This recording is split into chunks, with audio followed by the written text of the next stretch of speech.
Hello. Hey. Hey, what's up, gang? So that's what happens when you plug new devices into the PC that technically have microphone ports, but you don't check.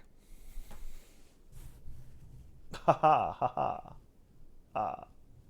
Ah. All right. Still can't hear me? I don't believe you. Hey everyone, welcome to another one of my rambling tutorials, which everybody says is incredibly difficult to understand, but helpful. Today, I'm going to tell you right now, we'll have some downtime, so I'll have plenty of time to talk to y'all and answer any miscellaneous questions you might have about the video game we're playing today, which is Final Fantasy XIV. This is a game that I have spent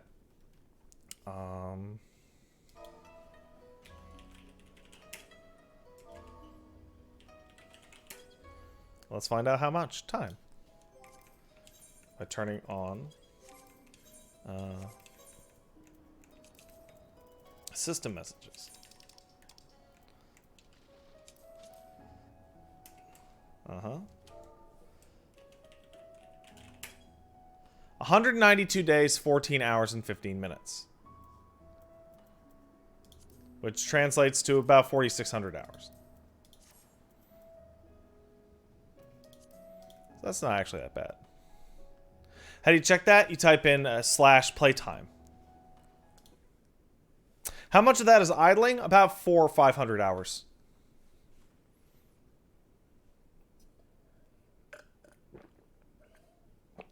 Easy. All right.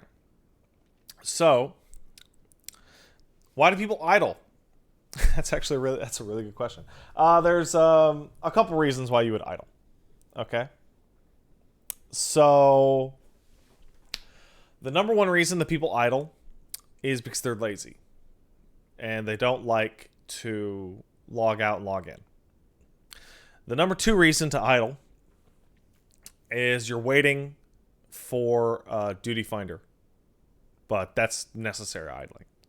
Number three reason to idle is you are in a situation in which it is the new expansion and you don't want to get logged out because you might not be able to get logged back in. So you take your controller and set it down in such a way that the analog stick is always moving, and that will not log you out. Because it counts as an input. There's another trick to keep from being logged out, which I will not share with you because I will keep that for myself. Another reason you would idle, and this is the really crazy one, for the people who are selling a shit ton of items on the market board, if you set one of your message tabs to like just system messages or whatever, it'll give you a detailed list of what sold and when.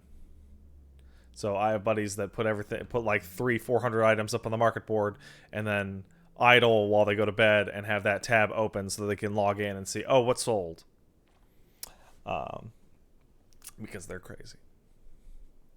And those are just a few reasons why you would idle. So there's a lot of reasons that people just hang out. Oh, and the last but not least, you're waiting on timed nodes for gathering items. It would be stupid to log out and in every 22 minutes or whatever the fuck the timer is. So you just go, I'm going to go watch The Wire for a bit, and then the Garland tools, beep, beep, will go off, and then you'll go get your timed nodes. All right. Let's thank some people, answer some questions, and show people how to level.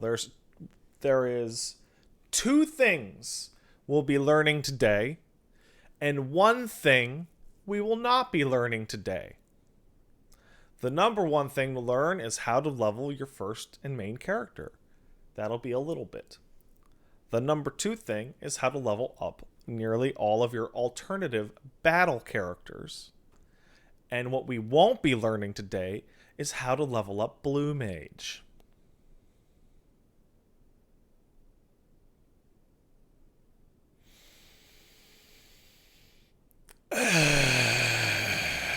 Apparently you can level Blue Mage to cap in like 30 minutes, which shows off just how worthless it is. All right. Let's start thanking some people like Ash and Frenzy, who subbed for 30. Why is Gunbreaker so cool? Gunbreaker is so cool because they are a blue DPS.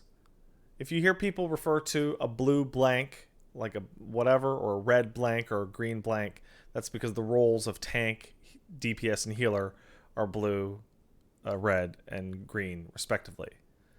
Gunbreaker was designed as a DPS class. It just happens to have tanking abilities. So there are many buttons to push, and they have flashy combos, and they're very cool. Thank you, Viceguard. Sorry, thank you, Ash and Frenzy. Viceguard kicks in 5 to say, just the leveling tip? PogChamp, thank you. Yes, just the tip.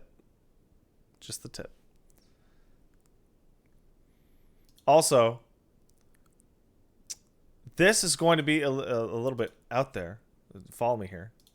When you play an MMO, it is a common courtesy to put something over the text box so that people in your free company or in the world chat are not being blown up live on stream.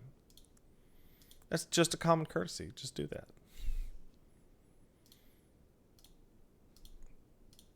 All right. Blue Screen kicked in 11 months. Thank you. Appreciate it. Says, thank God I need Elmo and Orb to take my mind off this bullshit. Well, Elmo's upstairs. He was whining and baby. I'm here, though. Sir Goose asks, what is the current best accepted way to acquire the video game? So both Steam and the Square Enix store have their own issues. The number one issue with the Square Enix store is that you have to use the Square Enix store, which is terrible. Just terrible. If you use Steam, you would think that would be much better, but you still have to go through FF14's completely ridiculous asinine code process through the MOG station in order to use your codes and do all that shit when expansions come out. Steam has the also problem is that if you verify the game's files, it verifies it to like patch 2.4 or some shit, and then will force you to re-download the whole thing again anyway.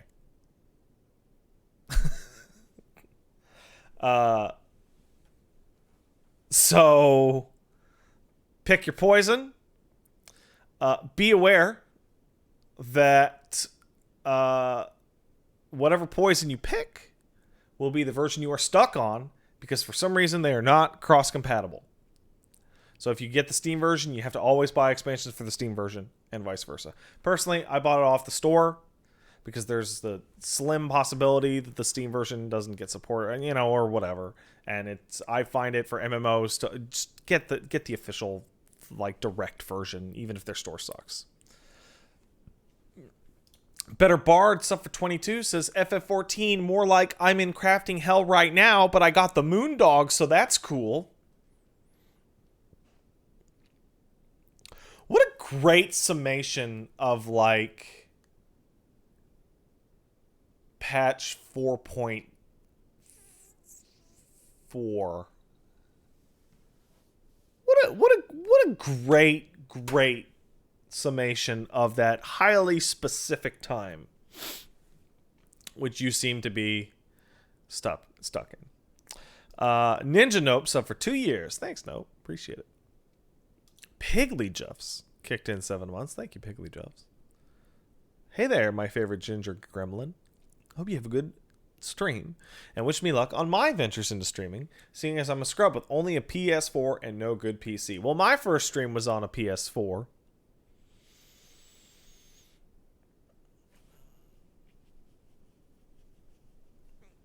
And it was terrible. Professor Warlock, sub for 5, says, I'll never escape. Guess not. Henry on Me kicked in 8 months. Says, any plans to play DP2 when that comes out? Yes, absolutely. 100%. 100%. Big intention. Shady Squid, sub for 14 months. Thanks, Shady Squid. I'm really enjoying leveling my professions, but I gotta ask, what is Culinarian for? All the other professions kind of build off of each other. I'm gonna add an addendum here, especially Alchemist, which is the baseline for most of the other ones. But Culinarian feels sort of useless. Is it worth doing? Yes. Culinarian is honestly one of the most easy ways to make the money in the 14, because crafters and raiders want that extra food buff to get that edge. On raiding patches, which is going to be your even numbered patches, expensive food sells well. On your odd numbered patches, which tend to be your crafting patches, expensive crafting food can sell well, but most crafters are able to make it for themselves. The number one reason to level Culinarian, if you are leveling the other crafters, is so that you can make your own buff food for yourself that is going to be required for some macros. Excuse me. Pardon. Mr. Boris Makarov, sub for 40, says, hey man, I should take the opportunity to once again thank you for getting me in a 14. Always enjoy your content no matter what the game might be, and Ryder is a binge. Well, suck it, Ryder. And thanks, Mr. Boris Makarov. Zamzov asks, what are the main gil sinks for getting gil to be worthwhile? The number one gil sink in the game over time is buying shit from other players that you don't feel like farming. The number one of these is usually the rare drops that come off of extreme raid bosses so that you can turn them into fancy swords. The number one highest cost item for getting money is definitely player housing. The big ass houses cost 50 million gil, which is for real. Even the little baby houses, I think, cost 5 to 10 million gil, which is also for real.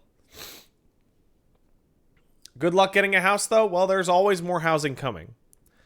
They're talk about how they don't know what the Ishgardian Restoration is for is so absurd, because enough of it is built now that you can literally see the housing plots. You can fucking see them. It's so stupid.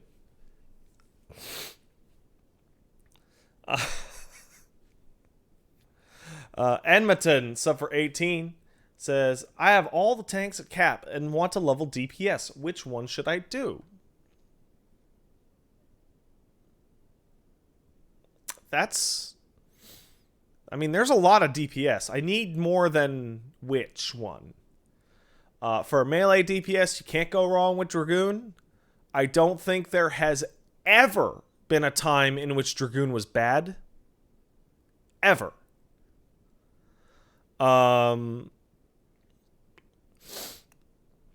And for A Realm Reborn, okay, well, that was a long time ago. And for a magical one, go Summoner, because you can also get a Scholar out of it for free. If you are worried about being a bad DPS, Dancer is very easy and has very few buttons to push.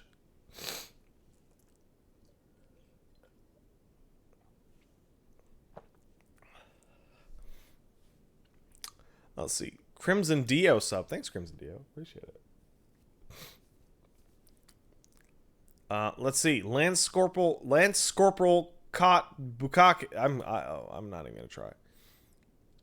Sub for 7. This is butts. And Paige back broke? Yeah, pretty much. Paige's back is still messed up, unfortunately. Oh man, I got some Elmo juice in my nose, or spores or something.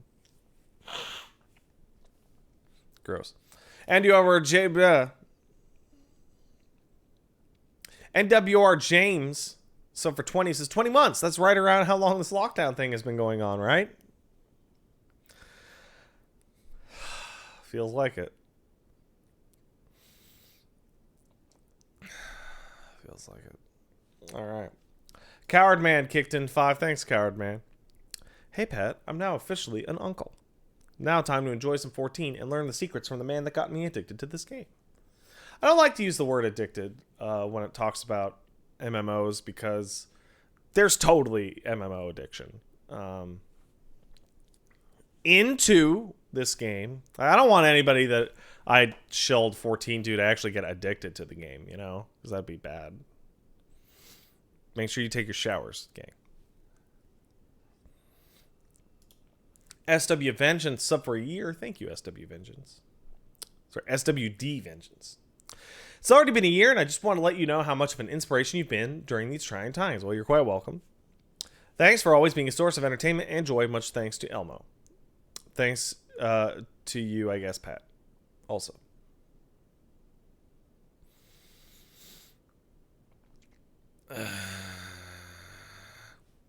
Spec Ops Bear kicked in 26 months. Says, which of the following summons would you prefer to see as a primal fight?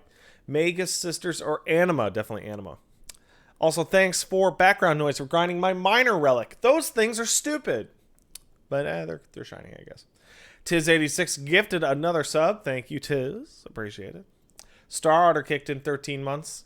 Man, these turbulent times really showcase how wild the parasocial relationships can be.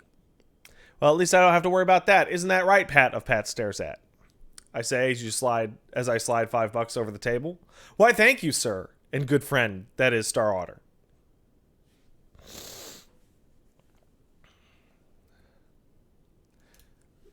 Really, you know, there's no Benadryl around here. Oh well. And if I took it, I would sleep dead.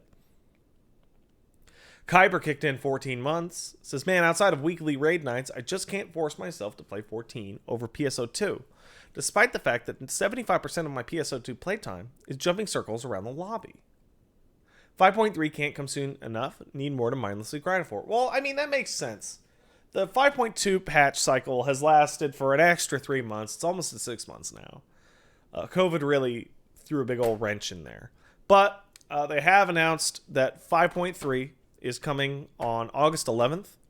That will contain all the usual new patch content, as well as the retrofit of the old original Realm Reborn stuff to be a little more not bad. So that'll be exciting. Sean TK kicked in 5, says they just finished leveling Black Mage to 80 last night. Congrats. Little golf clap. Whole golf clap. Now all I have left is Monk and all the ranged jobs, which are at 50, except of course Dancer, since that starts at 60. And never touch Blue Mage, because that just sounds horrible. That's quite a jump. From now all I have left is Monk and all the ranged jobs. That's 3 jobs, dude. What jobs do I want in 6.0? I would like Chemist as a new healer, and that's it.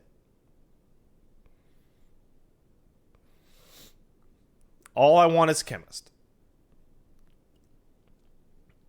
Megboy Manuel kicked in $5 hairs. Says, show me your character in your favorite outfit, you stinky, stinky nerd dweeb.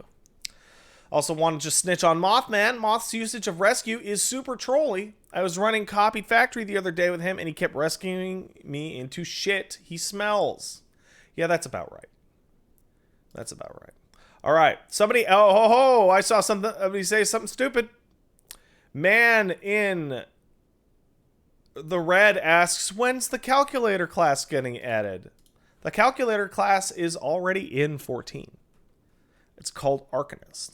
If you pay attention during their early job quests, they actually describe how Arcanists use mathematical formulae to summon magical spells. So, all right.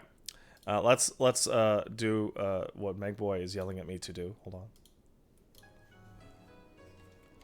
How do I get out of this shit? There we go. Oh, I need better lighting.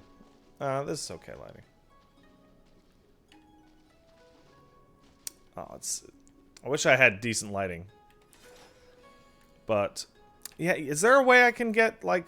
Oh, I know how. Let's just hold up a second. Get that pose out. Okay, get that pose out, and let's go into G pose. And turn on every lighting thing we can. Yeah, get all that. No. Yeah, get all that lighting on. There we go. Now we can just get a nice look of this guy for Meg.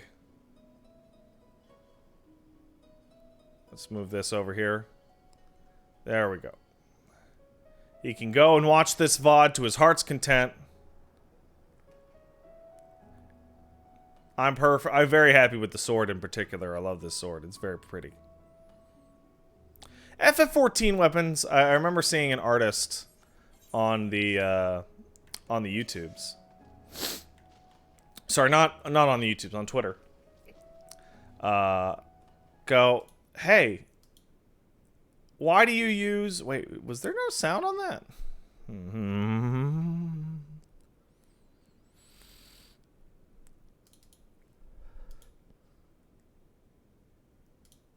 There we go. There was sound? Okay. How come you charge extra for extra FF14 weapons in an image? And then they showed off like what FF14 weapons look like, and they're all hyper detailed, especially compared to the character models. It's pretty funny. Tamsin RRD kicked in 5. Thanks, Tamsin. Hey, Pat, I used to play 14 a lot. I don't know if anyone on my server. I don't know anybody on my server, and if I changed servers, I'd have to start all over, or I'd give up my house for a second time. I'm also burnt out on gear treadmills. Has this ever happened to you? What did you do? It has not. But, I mean, I'd probably get to know people on my server. Is what I would do.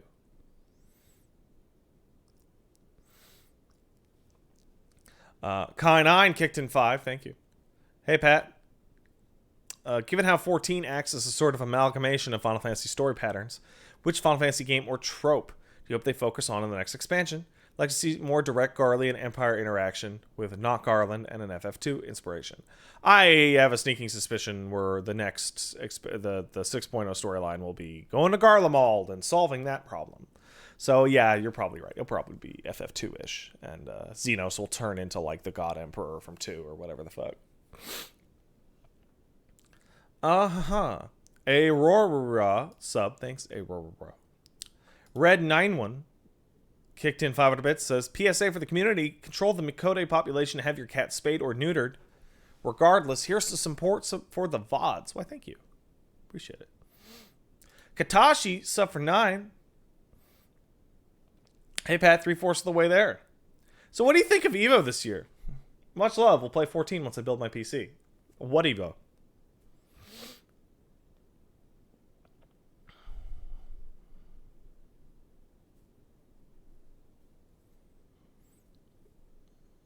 What's Evo?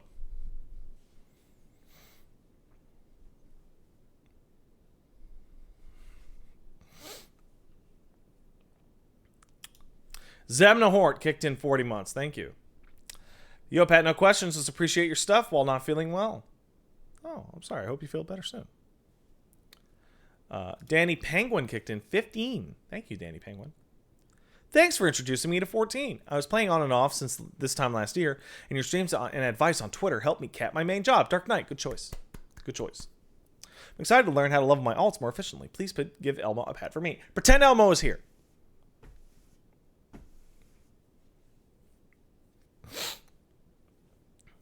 Nofestu, sub for 18, says, hey, Pat, long time no see. Been busy with my new job, but I'm glad I could catch you today. Well, come on.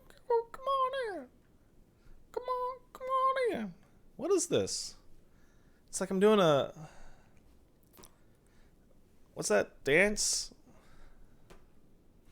Yeah. Yeah. Yeah. Cool man dance. You know where they go like, huh?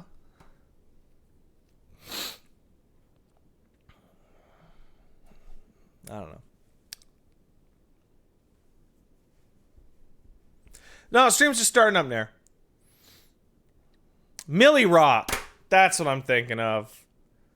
I'm thinking of the Millie Rock. It's that cool new dance that's sweeping the nation. Chaluza sub for 27. Thanks, Chaluza. Man, fuck housing in this game. I had 2 friends decide they'd rather stay and keep their houses than transfer over to a healthier server with me.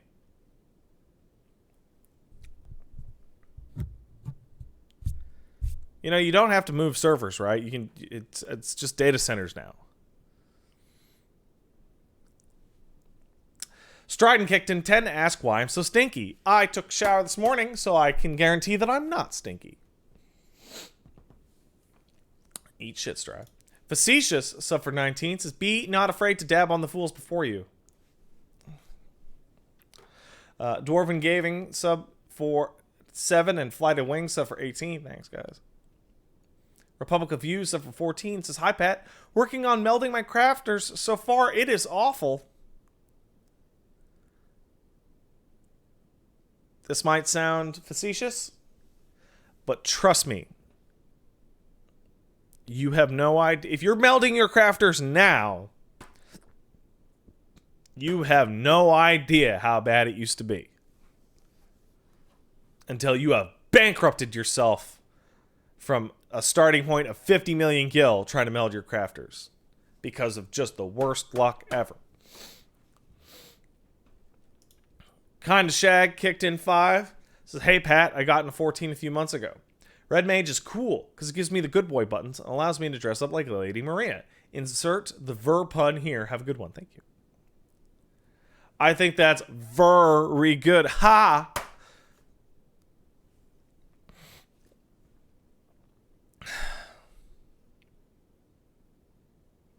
Winter Titan gifted a sub to Mothman. Thanks, Titan. Mano sub for 4. Says 4 months going strong. Wish I had better news, but I'm currently recovering from a stroke. Doing okay, mostly just movement issues, but still, take care of your health, folks. Strokes aren't fun. Well, holy shit, I hope you get better soon, Manos. Glad to hear you're mostly alright. That's rough, buddy. Stu the Great sub. Thanks, Stu. Appreciate it. Appreciate the 17 months. Max Arthos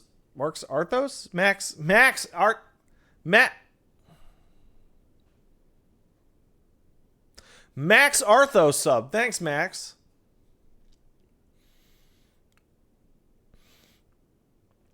And Noel of the Nova sub for 25 months. Thanks, Noel.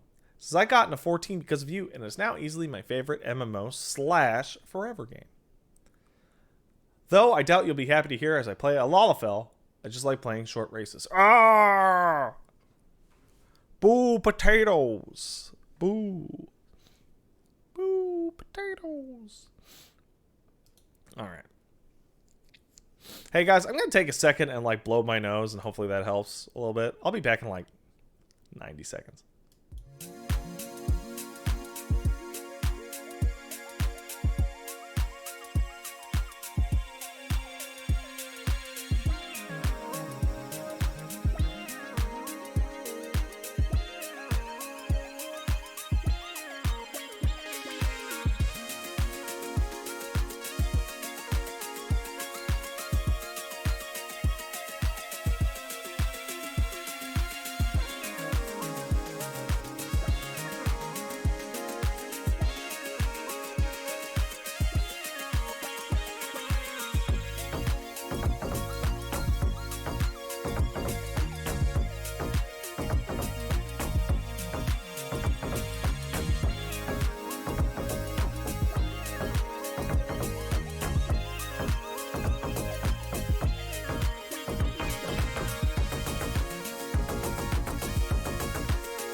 Hello.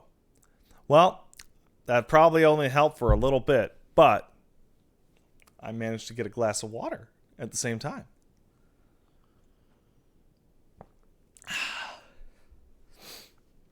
All right, let's put you guys up on the screen. Boop. And boop. All right. So let me guys know how that sound is in terms of like height and lowness and whatnot, because 14 just seems to be tough to manage. All right. Let's take a look at levels. All right. So, you go to character, you go to classes and or jobs. You look at this and you go, wow, what a waste of time. We had a different stream for that. Don't worry about it. I also got desynth up. That's really stupid. Don't do that. It's a waste of time. All right. So you've got Disciple of War and Disciple of Magic. You got your tanks, Paladin, Warrior, Dark Knight, Gunbreaker. You got your healers, White Mage, Scholar, Astro. You got your melee DPS, which is Monk, Dragoon, Ninja, Samurai. Physical range DPS, Bard, Machinist, Dancer. And magical range DPS, which is Black Mage, Summoner, Red Mage. And I don't know what this is. I can barely even read it. All right, so first things first. In terms of speed in leveling, the shit on this left side goes faster. It just goes faster. There's a lot of different reasons why it goes faster. Like, they don't have a number boost or anything. But the number one is that less people play the things on this left side of the screen than people play these things on the right side of the screen. Therefore, these are more in demand than these ones, which makes it easier to get parties, easier to do duty roulettes, faster to level, right? In addition, some of these classes start at different levels. It's kind of weird. All right, so you get Dark Knight at level 30. You get Gunbreaker at level 50. You get Astro at 30. You get Ninja at fucking... You get a 1. Yeah, you get a 1. Samurai starts at, I want to say 30. Machinist starts at 30. Dancer starts at 50. Oh, Gunbreaker 60? My bad. So Gunbreaker and Dancer are 60. And Red Mage, I want to say, is 30 as well. Sam is 50? Really? Ah, whatever. They start at different levels. I can't remember now that I leveled them up. So, when you go into your leveling process, the actually only important thing to know is that these are going to start off as classes, and then they'll turn into jobs. And you can't pick all of them at the very beginning. You'll need to hit whatever their base level is before you can unlock them. So, for example, Dark Knight, Astro, and Machinist, even though they start at 30, you're not going to be able to unlock them until you hit Heaven's Word, which requires your base class to be 50. Yeah.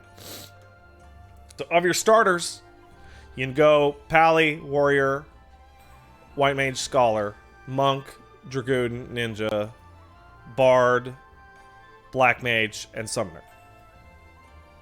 Red Mages, Dancers, Machinists, Samurais, Astros, Gunbreakers, and Dark Knights are not available at character creation.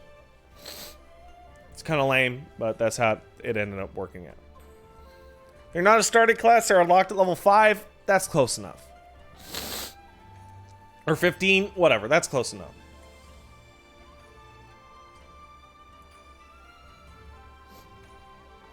So, number one piece of advice. Let's say it's your first character. It's your first character. Your first one. I picked... Let's say you picked a Dark Knight. No, you can't do that. Let's say you picked a Paladin. And you say, hey, I'm going to be a paladin. I want to level up my paladin.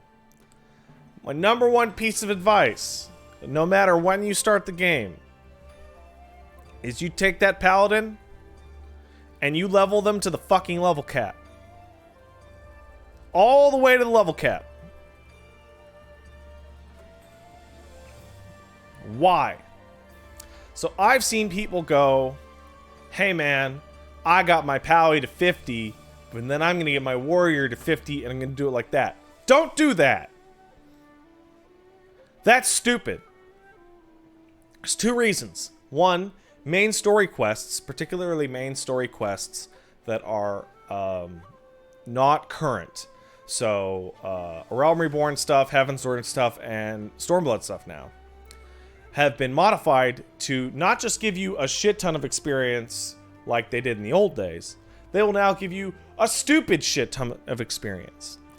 I was talking to people who got to Heavensward at like level 61 because they did their roulettes and did the main story quests. And it will literally give you the gear you need to complete them. Right? So one, it's really, really easy if you do your main story quest. Now there's a little icon that we have down here. You can see my mouse clicking on it. They added this a couple patches ago. It's, hey man, here's where your next main scenario quest is. Do that until it says to be continued. And if it says to be continued, you will assuredly be level 80. Assuredly. The second reason why you want to level up your main class to cap, all the way up to cap, is something called the armory bonus. The long and short of it is that if you have a class at cap, every similar class, and I mean like battle class, basically, any battle class that is 10 levels below your cap, so say I'm 80, you will get an experience boost all the way up until level 70. So, and the experience boost is, I think it's 100% for most of it and 50% for some of it. It's a lot. It's a lot.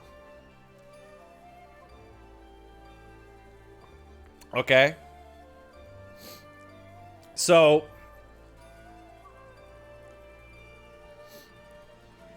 really, pick a class, level it to the cap. You'll get free experience from the main story the whole way through. And once you hit cap, you will have a nice, huge experience bonus for, I think it's 100% from level 1 to 70 and 50% from 70 to like 79 or something like that. It's very helpful. Okay? Is it all classes? It will be all battle classes. So every single one of these. So for example, Monk is at 60. It'll get 100% bonus. Gunbreaker, 71. It'll get 50% bonus. Okay? So get your main class to cap. Okay? After that, you see my bar down here? My XP bar? So that's not very helpful because Dark Knight is filled up. So let's move to Monk. Okay. So see this little moon symbol? That's the resting symbol. All right? Resting symbol just means that when you log out or when you just happen to be in an area, you get rested experience.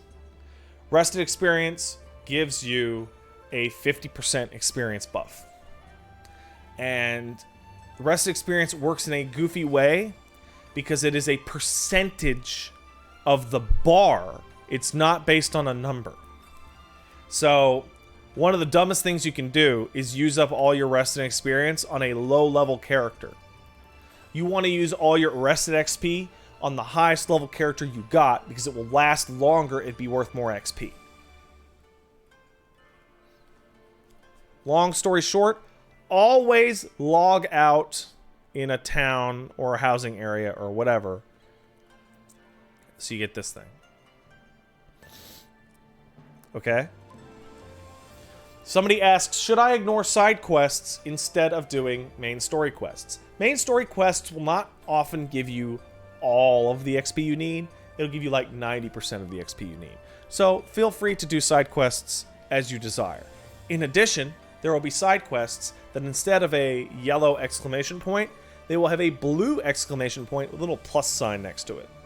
What that means is that is a side quest that will unlock or lead to a side quest that will unlock something. You should do those. In fact, I believe...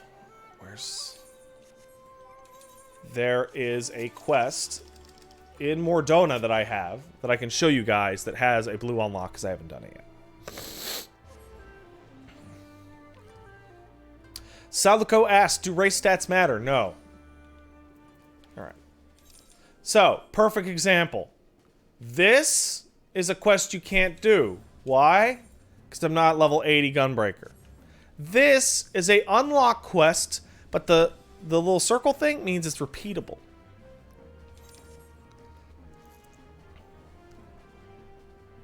And if you go up here, this is a blue quest with an exclamation point. This means that it will unlock a feature. Every time you see one of these, you should do them. Now, I don't care about the thing this guy unlocks. I should still do it eventually, but it's helpful for this purpose. And last but not least, there's a guy over somewhere in here that has a regular ass quest that I can show you guys, see what it looks like.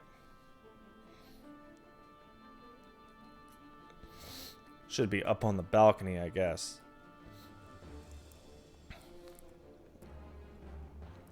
There. And that's the regular quest. This one, this will give you XP. It'll just give you XP. Right? It'll just give you XP. Don't worry about it. Do it if you like. Right? Often people say save those for alts.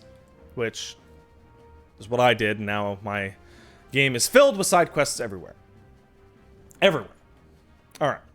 So, we talked about rested XP. We talked about do it on your alt. Sorry, do it on your main. Right? Pick a class, get it to cap. Do the MSQ. Right? Use your rested XP on your highest level class. Alright, next. It's a tiny boost. Go to a store and buy orange juice. Orange juice is the cheapest food item in the game and is notably good at feeding orphans. But for your purposes, if you eat any food at all, you'll gain a 30-minute buff, which gives plus 3% to your experience gains. Alright? You can also eat a second one to get an hour. Alright?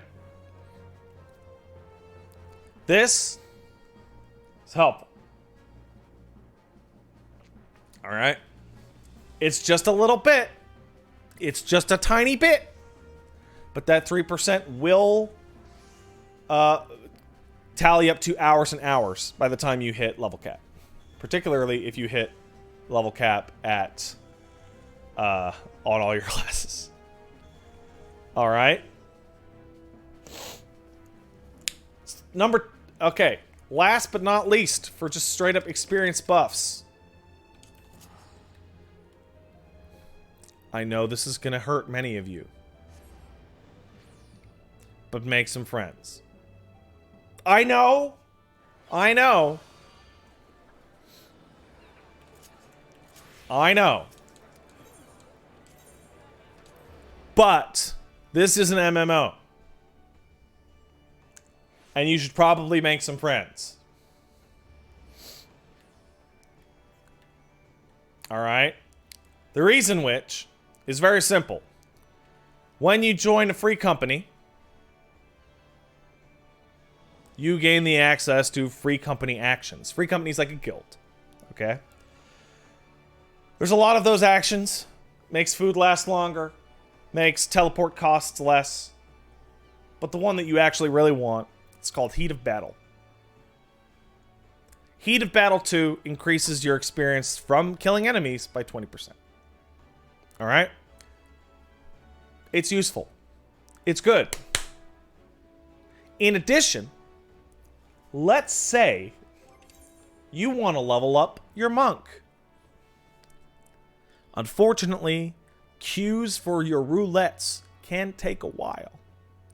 But if you were to say be friends with somebody who has a healer and go, hey buddy, do you want to do roulettes today? And they go, oh yeah, totally sure.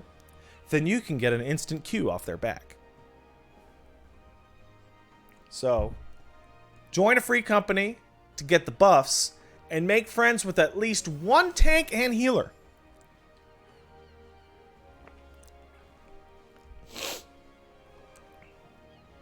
Alright, mooch 'em. Mooch 'em good. Alright?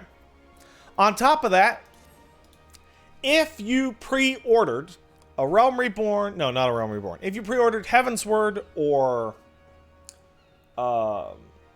Stormblood or Shadowbringers, you might have gotten a pre-order item.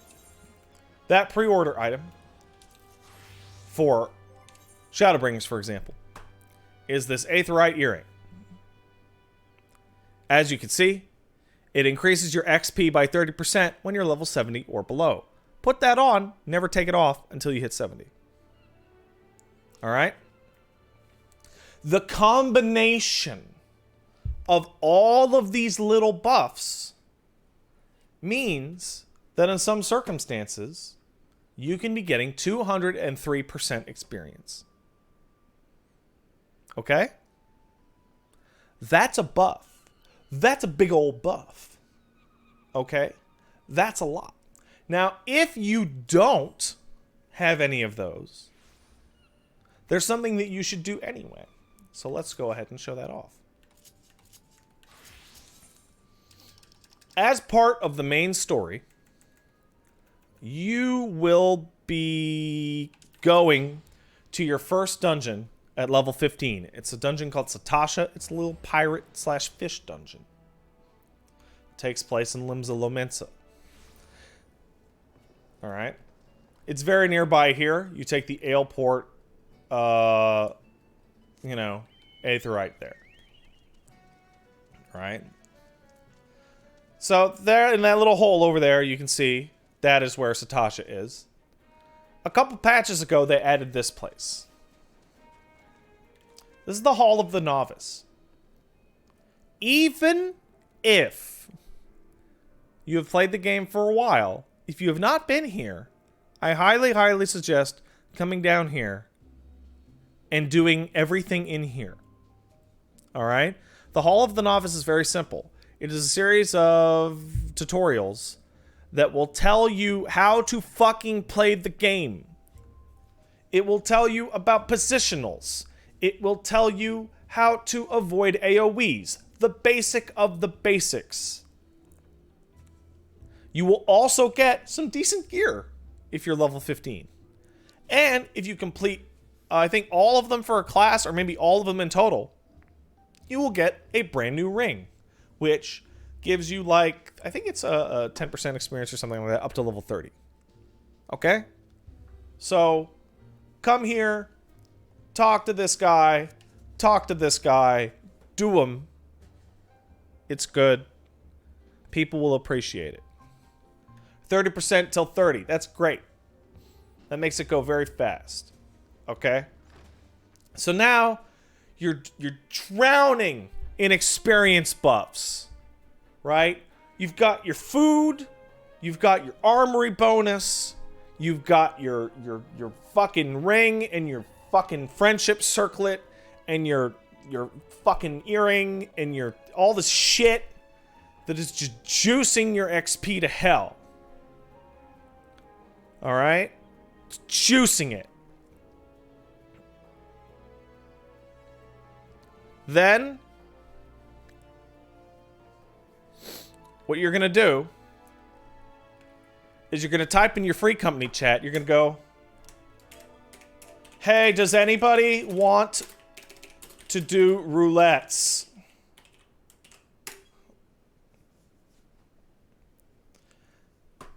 Someone will go, oh yeah, totally, sure.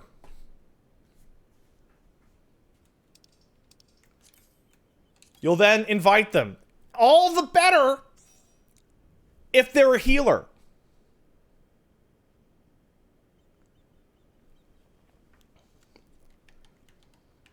Then you're going to switch to the shittiest class you have that you'd want to play the least.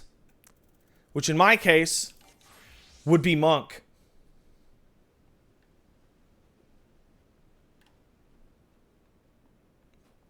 Then you do a ready check.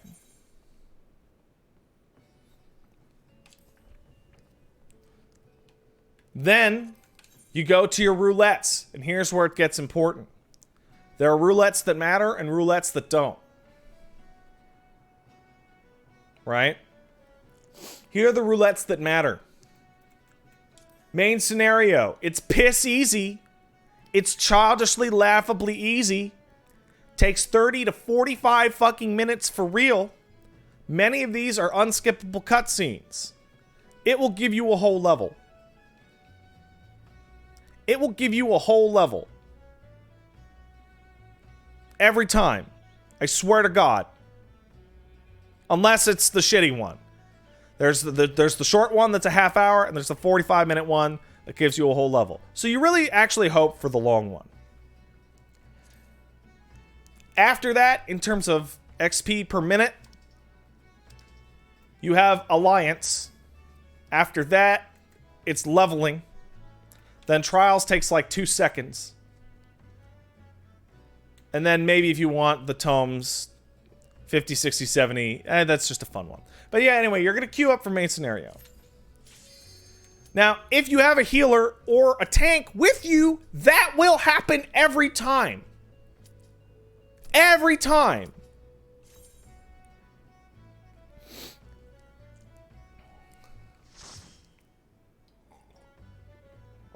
And you're going to load in and hope to Christ it's the long one. It is the long one. Good. We'll have plenty of time to talk. So what you're going to do now, and this is really important.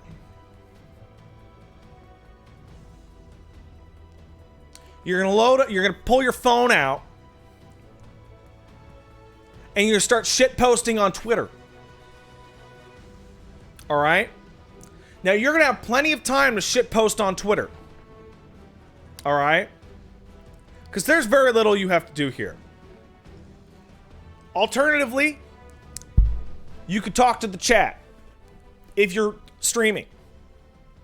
Alternatively, you can watch Netflix. I used to watch The Wire doing this. Get one episode of The Wire per Praetorium. All right?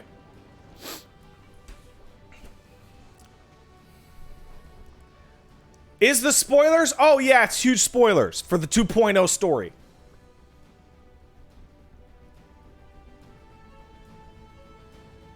That being said, that's 5 years ago. That's 5 years ago.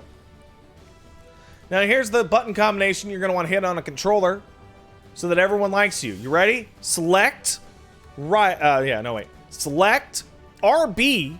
No. I got it wrong. Select A, RB, down, A. This will say nice to meet you. Now I fucked up and posted it in free company chat. So I actually switched to party chat. Before you do that. Good. Now I said nice to meet you using the auto-translate function. Now everyone will be my friend. Alright. Now, as I barely pay attention to this, I'll be looking at chat for the vast majority. Do healers get the most shit out of their teammates? Yes.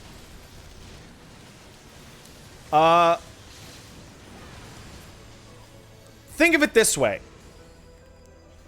In the DPS ecosystem, that is the Trinity, being tanks, healers, DPS. Healers are doctors. They're telling you, please God, wear a mask. Tanks are reasonable people who are big and saying, bro, bitch, wear a mask. DPS are shitting themselves, going, I don't need to wear a mask. I'm a big dick DPS.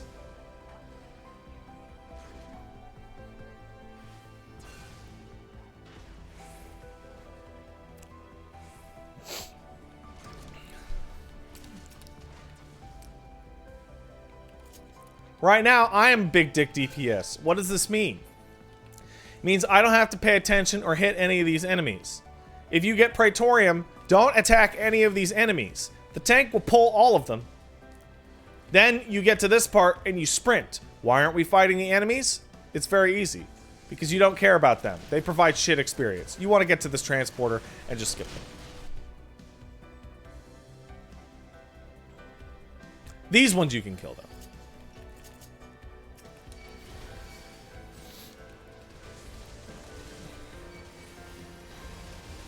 Yeah, kill these ones.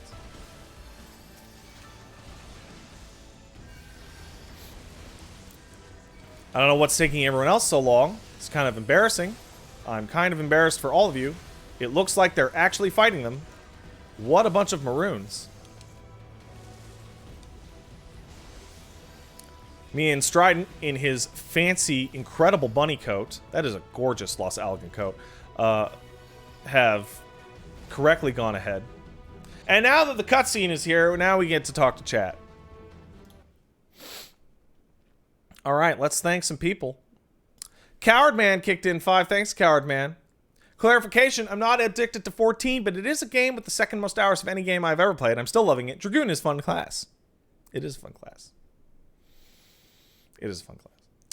Katashi kicked in 540 bits, says, hey, I just remembered, what are your thoughts on that FF14 Dad of Light live action show on Netflix? Haven't watched it.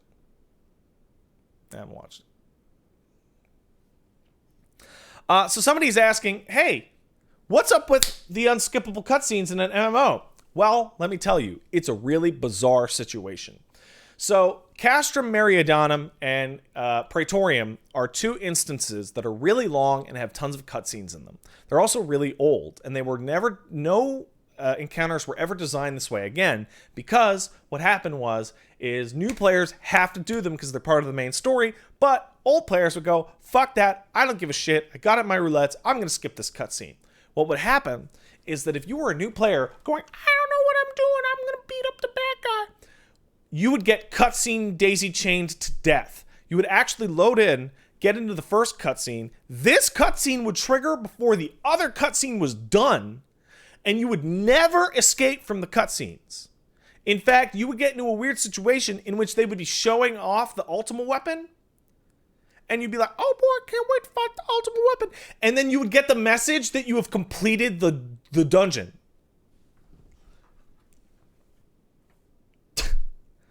And you would never even see it.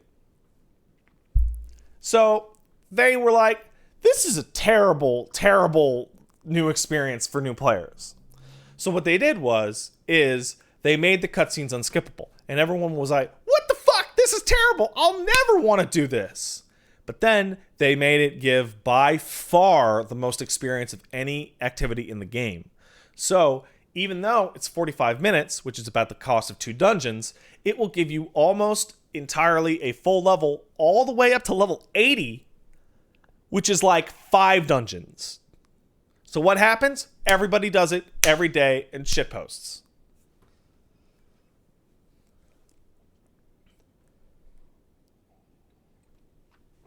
This will likely be going away on August 11th.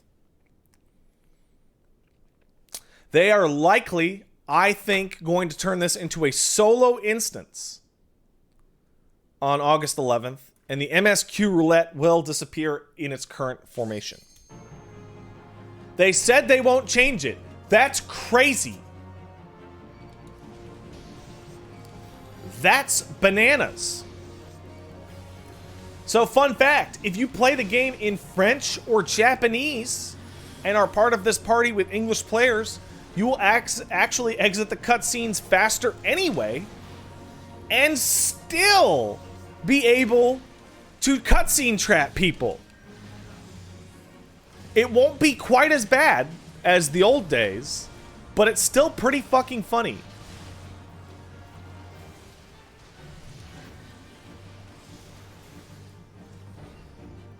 There's also a log out trick in which if you log out during a cutscene and then log back in, you will actually skip the cutscene. And people who log out over and over will be able to run it the way they used to.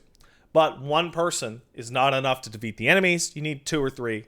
And that is technically an exploit. So don't do it, as it can get you banned if people report you. Don't do it.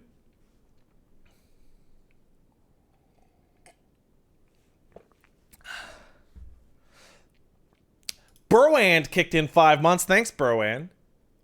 Yo, Pat, tell Wooly that I said he doesn't need to relay messages to you. If they want to tell streamer stuff, they can go directly to the streamer themselves. Absolutely. Nothing makes me more offended than when Paige gets a donation that says, hey, tell Pat this. I could have gotten that fucking donation. Also, she's not anyone's messenger boy. But seriously, come on.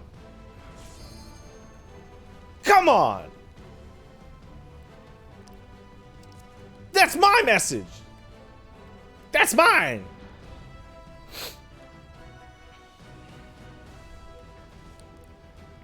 So sometimes people run by these guys through this little area, and you know they'll do this so that they don't trigger them. It doesn't matter. They'll die instantly. It really doesn't matter at all.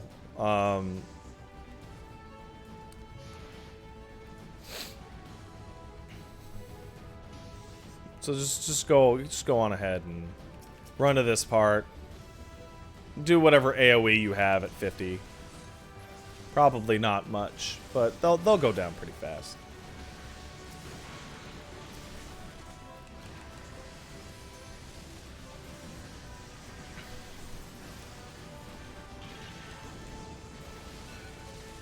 Also, if you get really lucky, you'll come in here with a new player, and you'll get an even juicier piece of XP. Now, I'd like people to notice I am gaining like a minuscule amount of XP from actually killing these guys. But the most important part, if you look at my mouse cursor down here, you see that the XP I'm starting at basically the 50, like the end of the 0 here. You see what I'm saying? That we're gonna use that as a baseline. Now make sure to run onto this elevator fast, because people are assholes and will leave you behind. They don't care. Like so. Damn it, I was too slow. Also, people will glitch through the floor real bad. That's a latency thing. That only showed up a couple patches ago. Not sure why it happens. Has no real effect. It's just hilarious looking.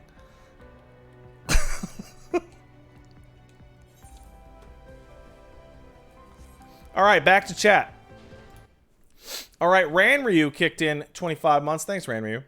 Yesterday, I finished listening to the 142 Friendcasts from before I started, and kept track of what statement was the most proven wrong by time.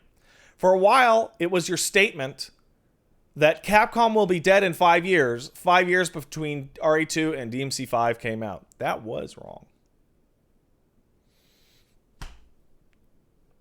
That was incorrect. That was incorrect. Manfred, don't worry.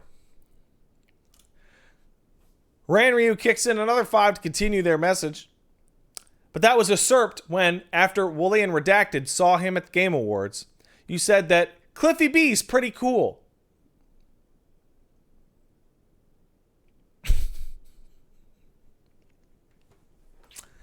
I was wrong then. That didn't become wrong with time. I just happened to be wrong. Friday Night Fight kicked in 7 months. Says, yo, what up, Pat? Hope you are all okay. Pit PP for me and keep on keeping on. Also, thoughts on the new Cyberpunk footage? Haven't seen it. Don't have many thoughts. Don't have any thoughts. Joe C182 sub for 2. Thanks, Joe C. I wonder how much of this I can do without actually looking at the screen. I put auto run and just kind of bullshit it. Just out of the corner of my eye. I just met Sir Imeric. Why is he so hot? Because he's a tall elf boy with chiseled features and a soft heart. Yeah, I am gonna look at the screen. Oh, I got stuck there.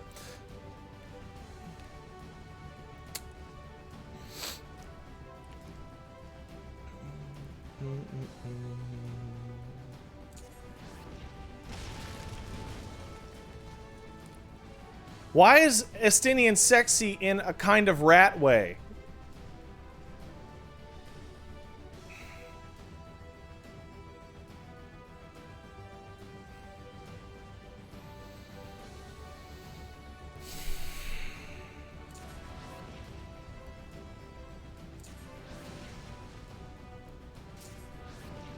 Here's a fun fact if you go back and do this now. If you got hit by those arms, they used to kick you out of the robot.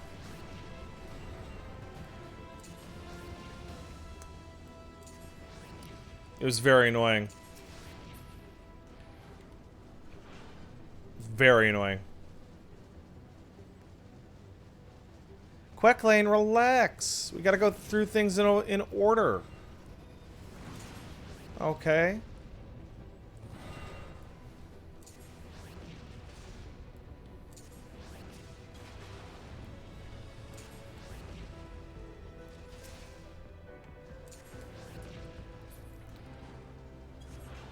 Alright, now you hit this.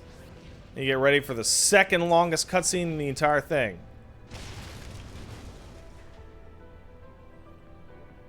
Not this one.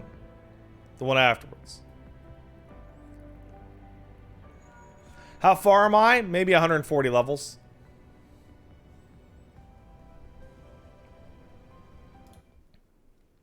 Hey, Bagel God kicked in 10. Thanks, Bagel God.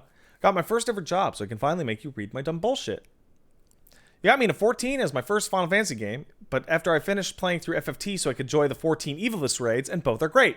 That was a good decision. After that, I'm going to have to play through the 7 and the other stuff in the story because I want to watch the 7 RVODs, and holy shit, do I want to understand what's going on in that ending. Thanks for 6+ years of content. Love you, pet baby for me. Will do, thank you. Let's see, Puff kicked in 16 months, says, I got a dog! Yay! Good for you, Puff. Her name is Cassie. She's a pit lab and is very sweet. She fell asleep during Nero in Praetorium and finished it anyway. Love this game. And you, Patricia. Thank you. Yay, dog. Alright, please get out of this cutscene, then. God.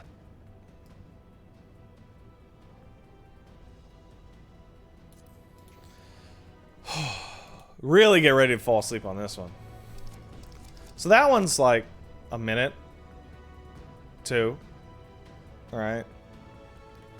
So somebody says he's got nothing in his ear. Not true. He has a tiny link pearl in his ear. It's a pearl that acts as a walkie-talkie. Alright. So I can again sub for 15. Thank you.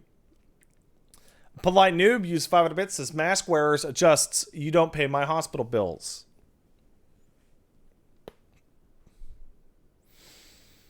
I get the reference. Arksol kicked in 29 months, says, did you give everyone the easiest hint of always saying healers adjust? It's the healer's fault. I stood in that AoE. It's the healer. Oh. Xavier used 500 bits, says, hey Pat, wish me luck. I got to start a retail job tomorrow. I'd rather not with all that's going on, but bills. Good luck, buddy. I hope you do fine. Walternators kicked in 17 months, says, other great low leveling options are squadrons. Fast way to level up to 50-60 if you want to skip queues. That is no longer true. It used to be true when the squadron AI was broken and you could just force them to attack infinitely. Now they are not. And you can run into situations in which, dude, I ran Wanderer's Palace and my squadron couldn't beat the final boss. Like, they couldn't do it.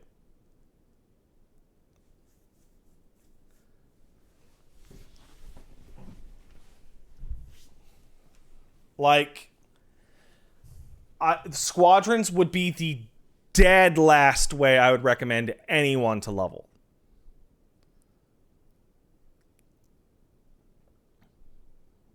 Dead last. Terrible. Just terrible. Bitbiter used 1,000 bits. Thanks, Bitbiter. Hello, Orb of Anger. I've never found an MMO that grabs me, but the genre is interesting to me. 14 looks alright. Would 14 be a good one to jump into? I would personally recommend it, but if you bounce off MMOs, then you'll bounce off MMOs. You know, that's just the way it does. Hungai TV kicked in 28 months. Thanks, Hungai. Appreciate it. Lone Plus up for 4 says, man, I needed the stream. Getting my alts to cap is going to be rough waiting for 5.3. Gatherers are piss easy, though, so that's fine. Getting caught up on the MSQ was wild. Yeah, it's popping off. And Realm Forge sub for 7. Thanks, Realm Forge.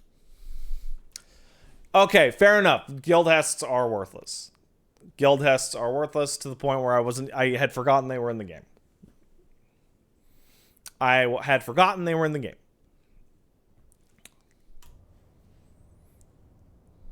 So I hope you guys can see how people can get cutscene trapped back in the old one. It's extra awkward because sometimes they don't have voice acting. Doubly so because the voice actors changed between A Realm Reborn and Heavensward. They've stayed pretty consistent since then, but you know. Nice catfish choker. Yeah, I'm also wearing a Namazu earring. I like them. I like the Namazu. They're great. They're my favorite of the beast tribes.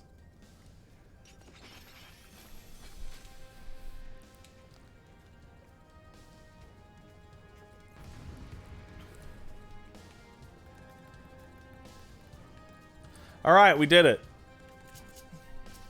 So, we started this fight at 28 seconds.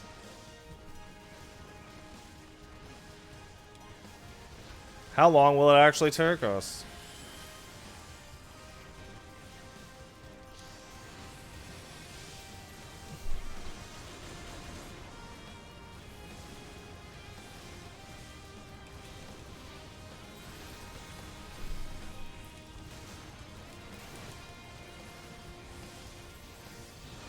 See, luckily you can just ignore the damage. Nothing does enough damage to you.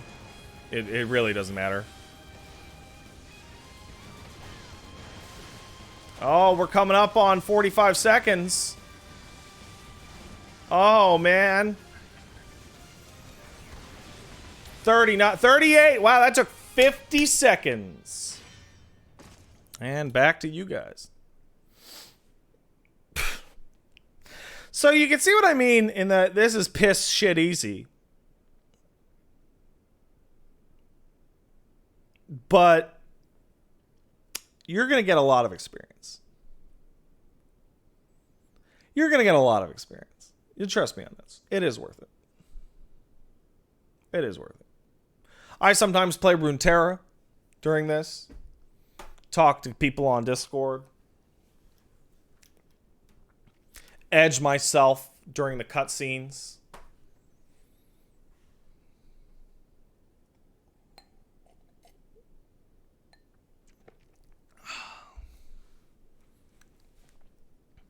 You know, just a little...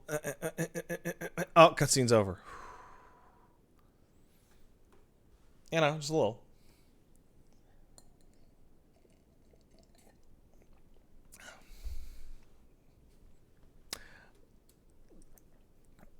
Because I'm a Dark Knight, guys. I'm an edgelord.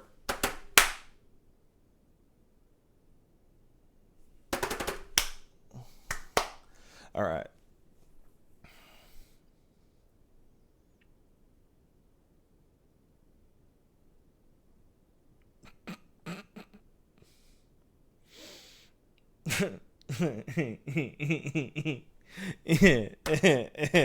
All right. Yo, Derek Slays, up for a year. Thanks, Derek. Yo, Pat, started and finished The Wire after hearing you, Wooly, and a couple other people mentioning it. Man, I blew away. I blew away.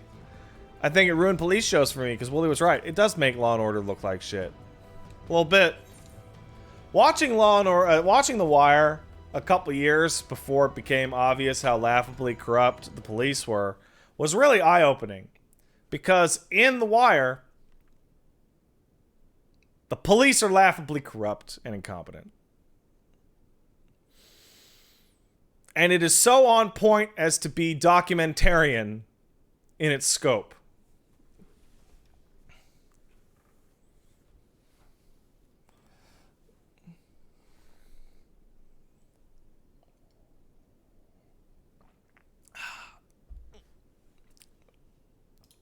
Deck It Out, sub for 11 months, says, why'd I come back on I Edge Myself? Because you have great timing.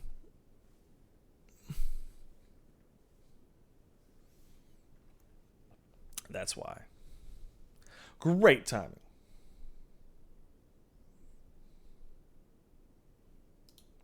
Zamzov asks, when still on the MSQ, post A Realm Reborn for me, what dailies should be kept up on?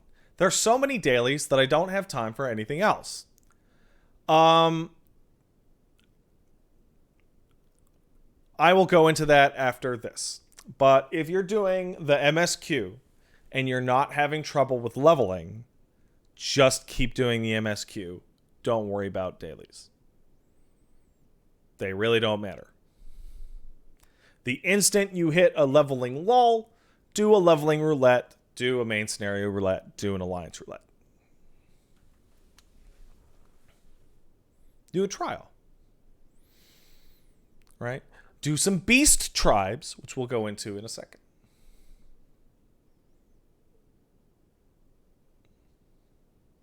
In fact, guys, let's talk about the beast tribes right now. Though your comrades only rarely respond in kind, which is strange, is it not?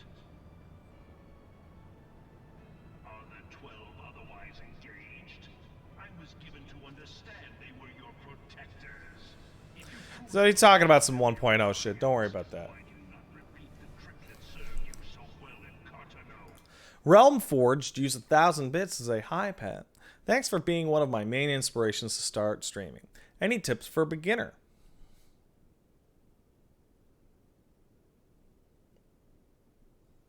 Just do it. Just get in there and start working. Bonus tip, don't fuck kids.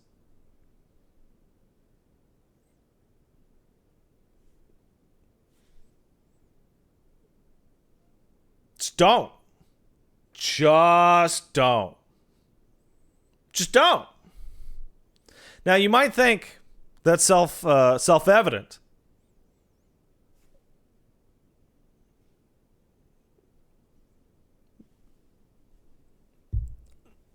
I guess it's not. So don't. It's easy to not.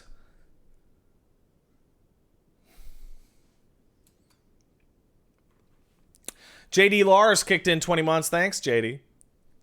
Speaking of your Discord, how does sub-only Discord work? Is it still even a thing? I've linked my Twitch account, but I still have no idea how to access it. I have finally figured out why some people can't access the sub-Discord. It doesn't work on mobile. You have to use the desktop version to go there first, and then it will work on mobile.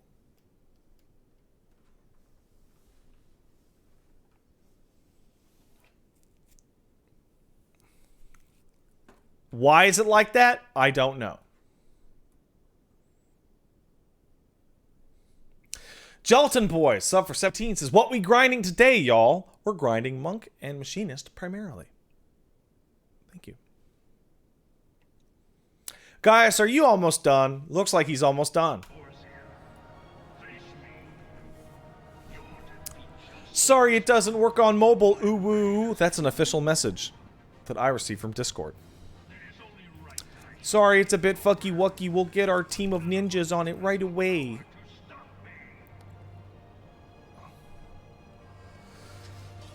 Ugh, why does Discord have to be the best service that is run by the dumbest people?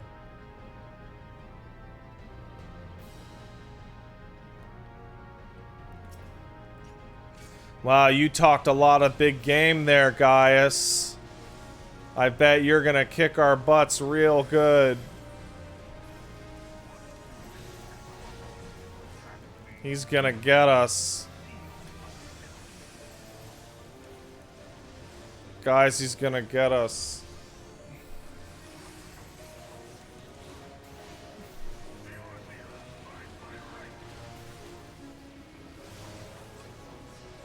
He's gonna get us. Oh no. We're on fire. Does it matter? No. It doesn't actually hurt. At all. Oh no!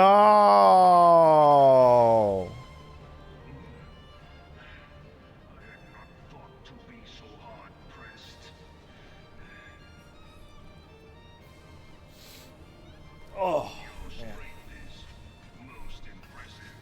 Such strength befits a ruler. Yeah, yeah. Was there ever a time when Praetorium was challenging? I don't know. I started playing the game very strongly in 2.45. And at that time, the Praetorium was a joke. And that was 5 years ago.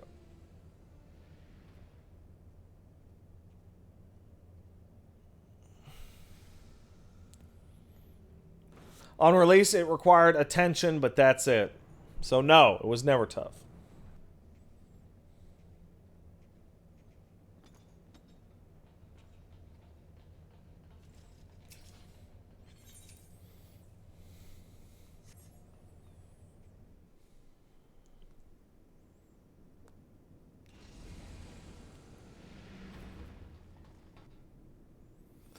I played at launch, and I remember Ultima lasting long enough to get off an LB3. That's crazy.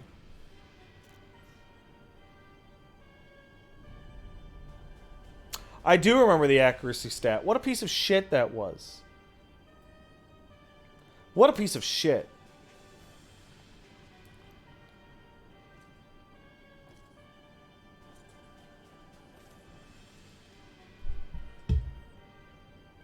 Getting the right melds and all this, like, crap for cutscenes.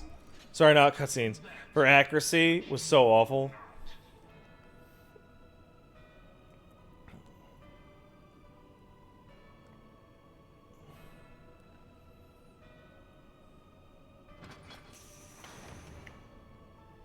Dude, Striden's code is so nice.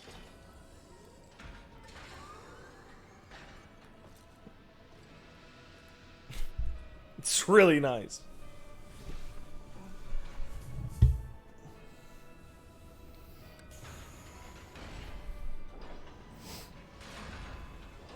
Is that an Evangelion? No! It's the Ultima weapon. Don't you recognize it? Why would you put wings on a 40-foot tall metal centaur? 'Cause it's evil, bro.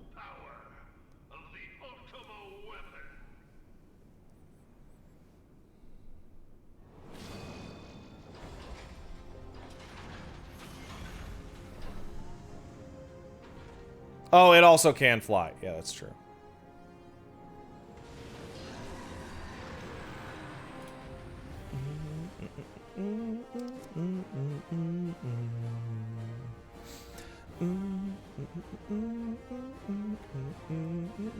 Here's a pro tip. Hit it once. Then stop.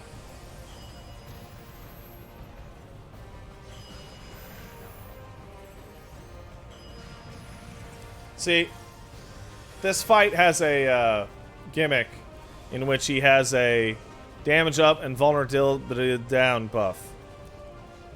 Meaning he'll take, like, piss damage.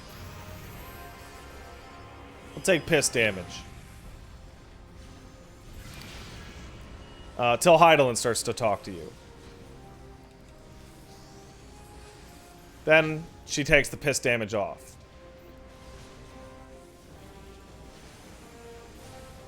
And then you can hit it.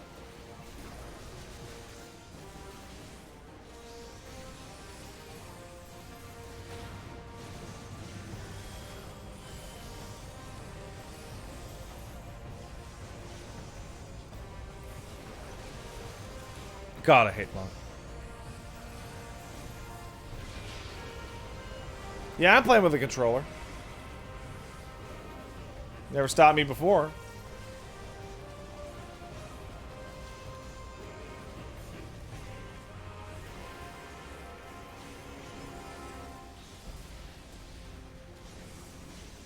Why do I hate Monk? Because it seems like extra work compared to all the other DPS, like, melee jobs for no benefit. And I don't like its aesthetic.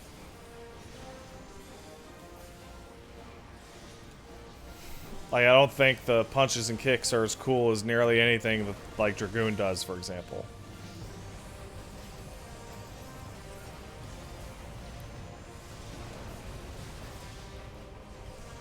Like, you compare it to its direct brother class, the Samurai. Samurai is piss easy, has cool sword moves. It uses the same gear as Monk. All it loses is like 2-3% damage compared to Monk at top tier. It's like, why'd you play not Monk? Why would you play anything but Samurai if you want to use striking gear?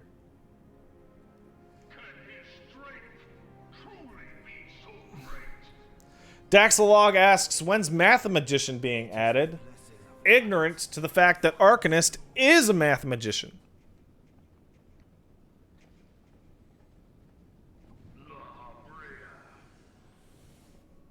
Everybody who makes that joke is dumb. Because that class is already in the game. Hey, do you want Time Age? Guess what? Astros have Time Age spells.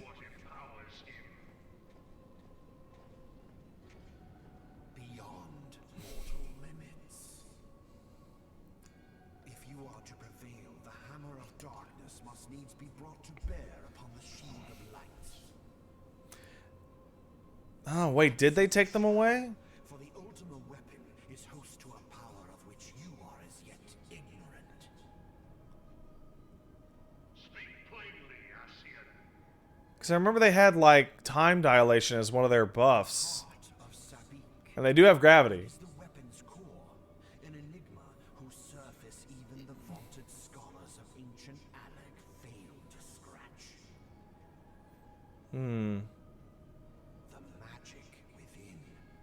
I don't like New Astro. I don't like New Astro at all. My favorite version of Astro is back when the balance gave 20%. That was crazy. That was crazy. For no other reason but to quicken the core. For the true power of the ultimate weapon lies within its now.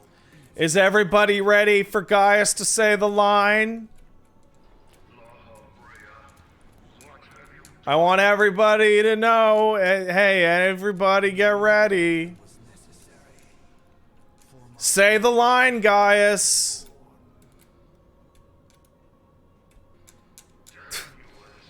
You're gonna see a wild difference between people who know the line and people who don't.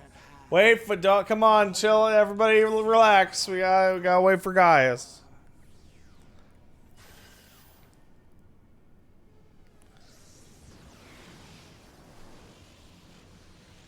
From the deepest pit of the seven hells to the very pinnacle of the heavens, the world shall tremble. Unleash Ultima!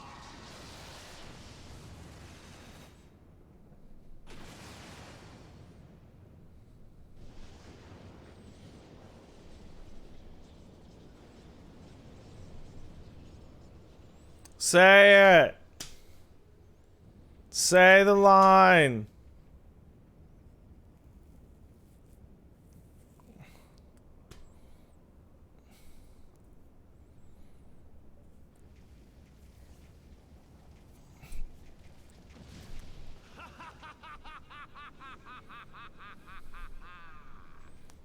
Such devastation. This was not my intention. Yay, he said it. He said the line. All right. The task of keeping your champion alive has exhausted what strength you had left.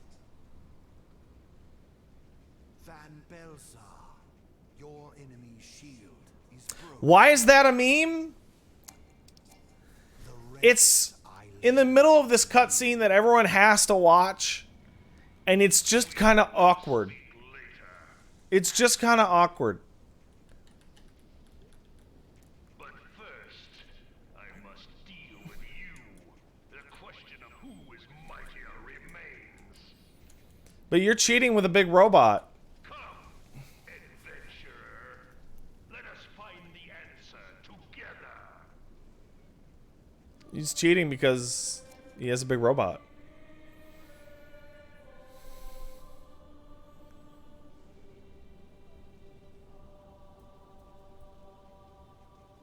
No, this guy did not voice Heidegger in FF7. Heidegger in 7 was voiced by Fred Tescatore, and the guy doing this guy is, I think, named Richard Epcar.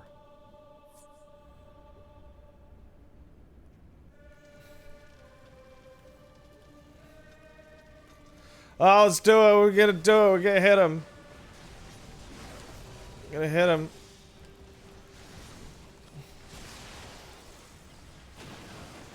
Just hit him.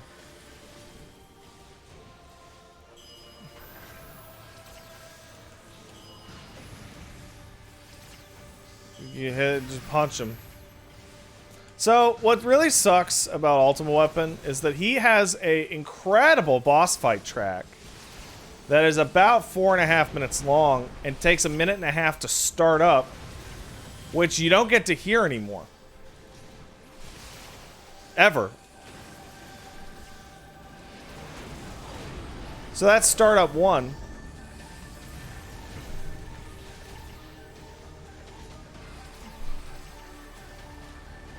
And we're not going to hear the actual track kick in. Because we're almost done here.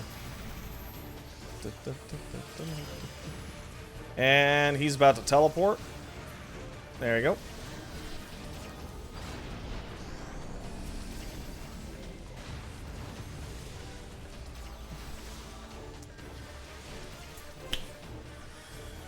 And that's Ultimate Weapon.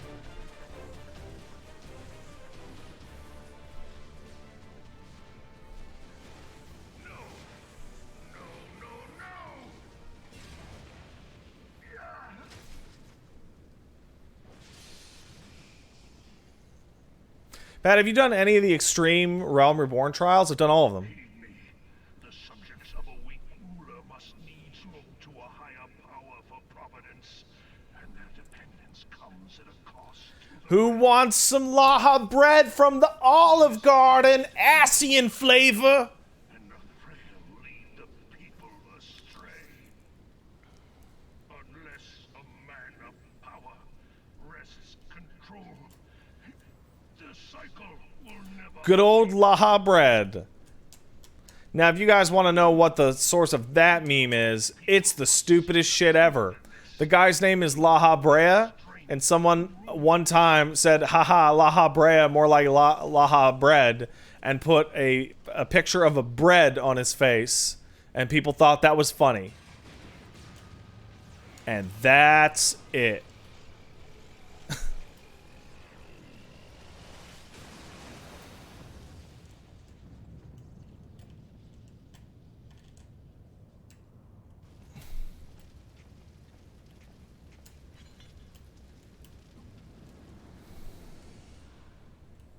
That's not where it came from? Well, then explain to me.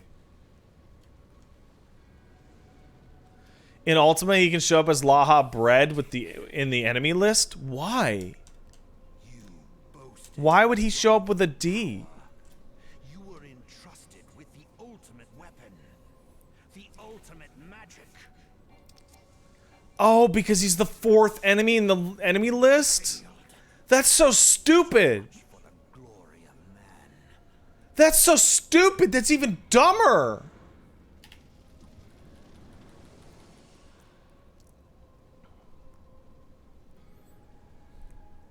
The growing imbalance afflicting the I'm just going to talk about a bunch of shit that you're not going to understand until Shadowbringers, but don't worry about that. If it is permitted to worsen, the very laws of existence, both etheric and physical, will be warped beyond all recognition. Know you the root of this corruption? Hydelin. Like a parasite, she must be burned out. So it's pretty funny because this he starts going on this megalomaniacal fucking rant. It's crazy. And then you're like, ah, he's crazy, evil, bad man. He's full of shit. And then you're like, oh, because it actually goes somewhere. It just took 5 years. Confluence of untold proportions must needs be brought about, and that will necessitate the presence of the primals. And you're like, oh. Needless to say, both you and your scion accomplices cannot be suffered to He's a chuny? Yeah, a little bit. A little chuny in here. You will not leave this place alive. I won't leave this place alive, he says, every day. To thousands of players.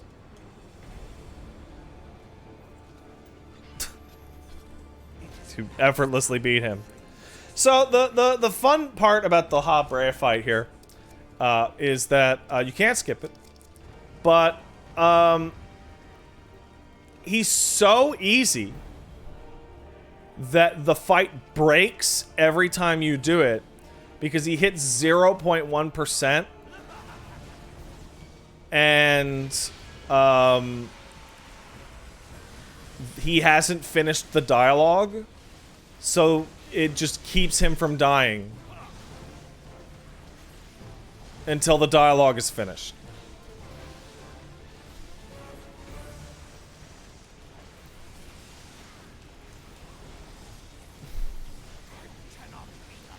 Yeah, mark not the dark minion's subtle words. Only light may banish the darkness, as he is already dead. Receive of me this power and raise that... Yeah, no, he's still dead. Ah, we did it. So you saw that we went from around here on the level to here. That's like 60, 70%. Very helpful.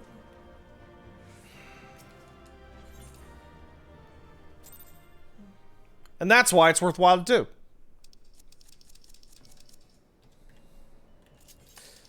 Now we're going to head down to Idleshire, because that gives a ton of something called Poetics, which I'll show you off in just a second.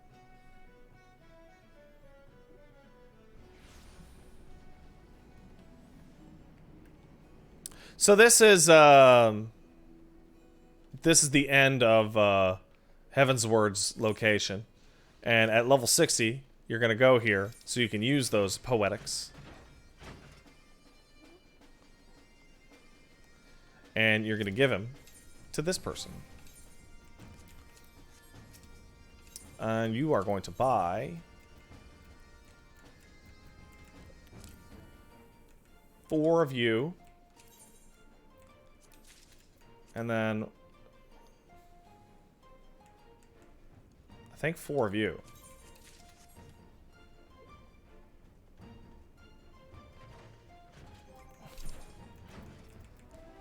Oh, god damn it, I bought the fuck.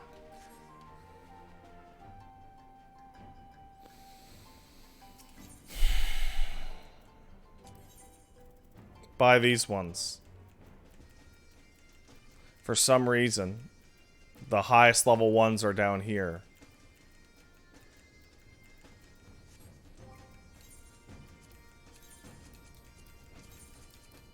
Whatever.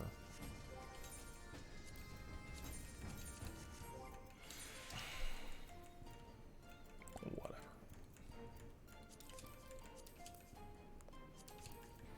Anyway, equip your Pancratist shit.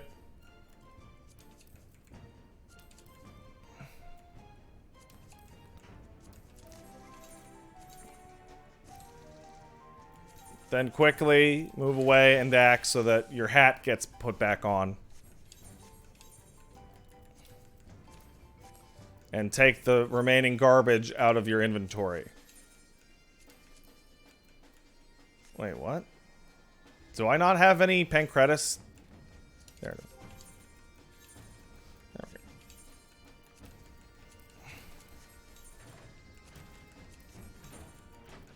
You gotta put these out of your inventory because they will shit up your armory.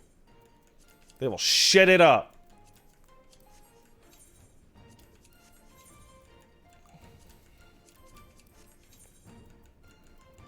There we go. Now, as you can see, we are at a higher level now. Hold on, I need to get to one of my retainers. Quickly. It's very important. Need to talk to Bimmy, as Bimmy has my favorite dye, the wine red dye.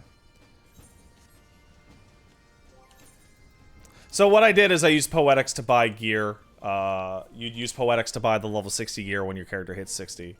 And it's high-end 60 gear. Oh, I can't dye that yet. Of course not, because I'm an idiot. Oh, well. Alright, so. We're at level 60 and a bit. Right? So what we'd do at level 60 is we'd head to Ralgers. And we would do a Beast Tribe quest. So Beast Tribe quests, they're all over the place. There's the Realm Reborn ones, which are Amalja, Sylphs, Kobolds, and Zahagan. They're pretty useless for XP. The Heavensward ones, which are the Vanu and the Nath, are okay, but they're not that great. However, the Stormblood ones, which are the snake people, snake ladies, and the turtle boys, are actually good for XP. So this is probably the best time you would ever get this, which is when you have just a little bit of XP down there. Oh, just gotta fix that XP. So you would go and do the snacks. Now, when you completely max out a beast tribe, like all the way, you get an experience boost for them. So they end up being pretty worthwhile. But only the Stormblood and Shadowbringers ones, unfortunately. These are also good if you're a DPS and you couldn't get a tank or healer friend to help you. To waste time while you're sitting in queue.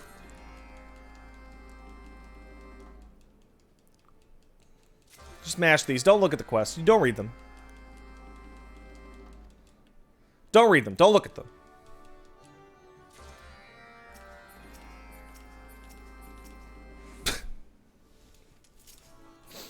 Now hop on this elephant. I believe that's where Ants in the Pants is. Why does this elephant fly? I don't know, lol. I don't know, LOL.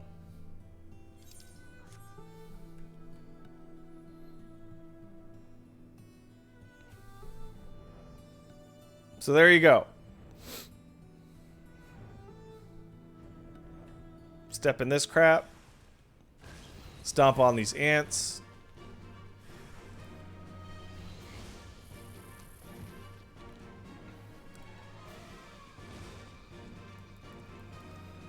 Take this ant. More ants. Just kill the ants. Is what I'm saying to you. Alright, and we're done. So these are trivial little tasks. These are really not that big of a deal. You get 3 a day. Per beast tribe. Do the ones that are the highest level. Don't bother with Heavensward or below. And only bother with them if they fit the level range of your character. So if you have a level 73 character, yeah, don't bother coming here. It won't help you. Go down to the Fairyland or don't bother.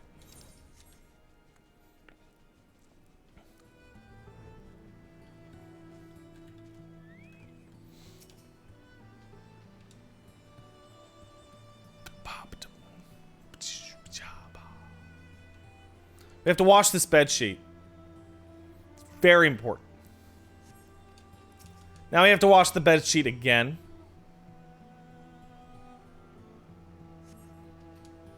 Do it again. It's very dirty. There we go.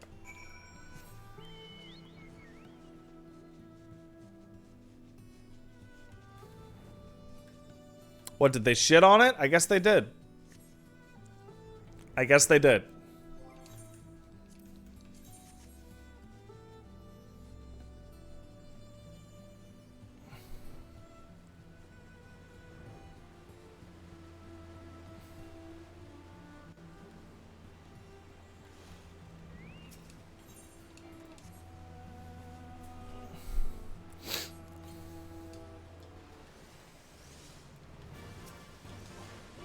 Oh, also, if you're out and about and doing quests like this, get your Chocobo to help you.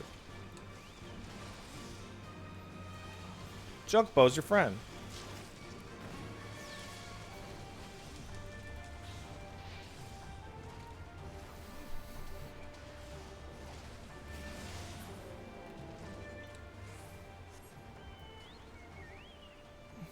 Also, the only feasible way to level up your Chocobo is through the challenge log.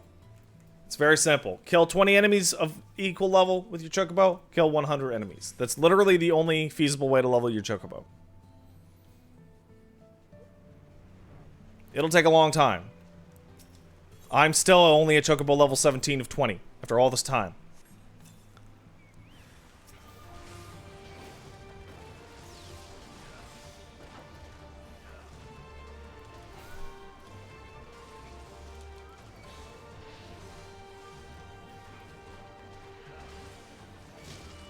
Fake grinding in Shadowbringers counts? Yeah, but it's not time efficient. It will boost you, but the amount of time you're going to spend is forever. Now, if you're going to fake grind in Shadowbringers anyway, yeah, bring your Chocobo. Obviously, that'll just help. But it is not worth doing those fates just to level your Chocobo.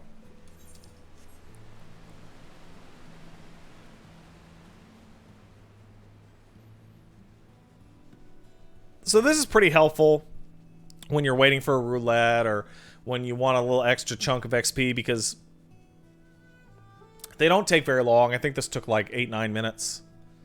And this should kick me over into 61.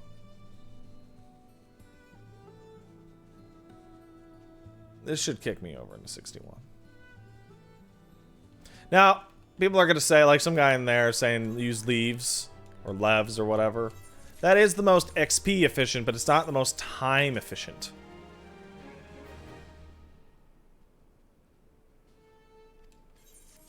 Hey, there we go. Look at that. Leveled to 61. Now, 60 to 61 is like the worst level in the entire game to level. So, boy, am I glad I got that done. Alright? So now, just for context, I'm going to grab my Bard, who is level 73. And we're going to go to the Shadowbringers Beast Tribe quests and do those and show you how much fucking ridiculous XP those give.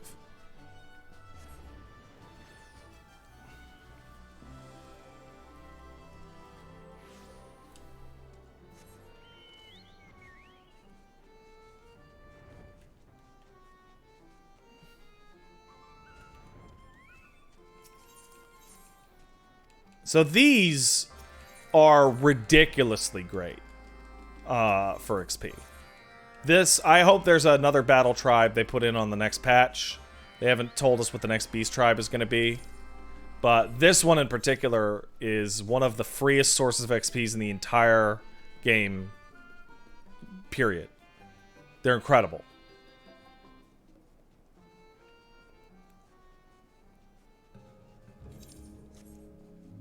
It's gonna be dwarves? Ah, that'd be the crafting one, wouldn't it?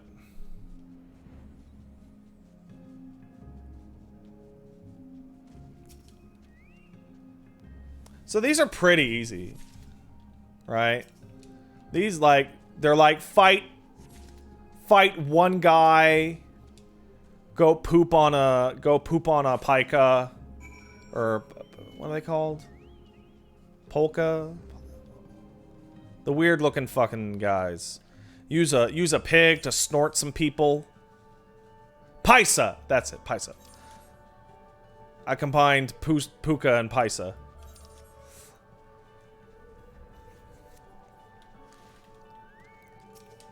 God, I don't remember how to play Bard at all, guys. It's real bad. Are they called Puka here? That's funny.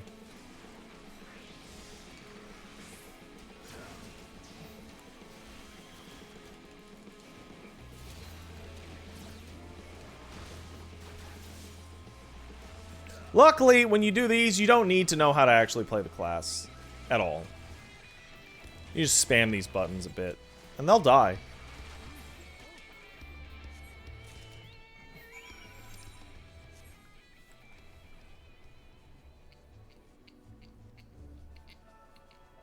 They'll fucking die.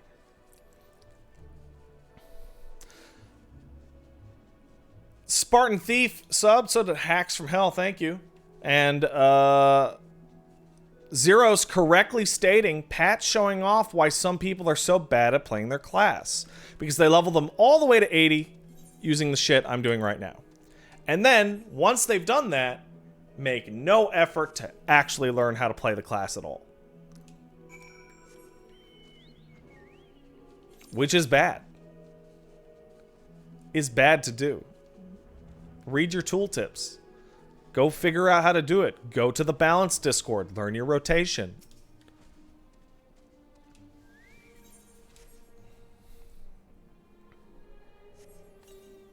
All right, we did it.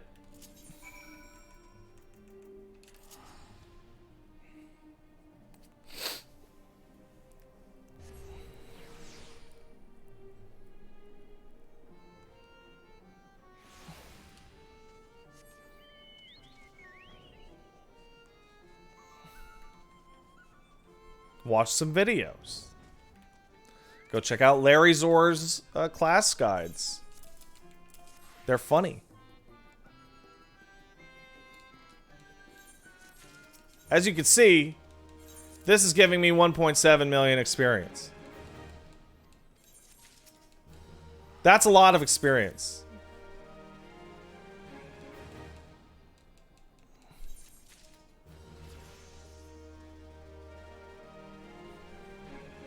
Apparently, I learned Enhanced Trait Quick Knock. Oh, good.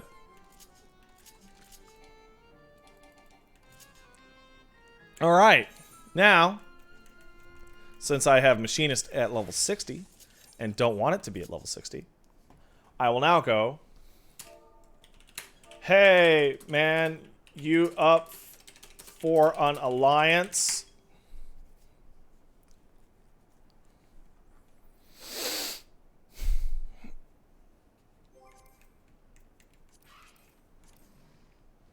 And then you, as you wait for them to do it, you check your item level. My item level as my machinist is 269 right now. So what you go and do, and you check the duty finder. And you go to the A Realm Reborn thing, and you check out what the item requirement for Circus Tower and Labyrinth of the Ancients are. 50 and 70. So what you're going to do is you're going to go into your character and you're just going to start taking off your pants.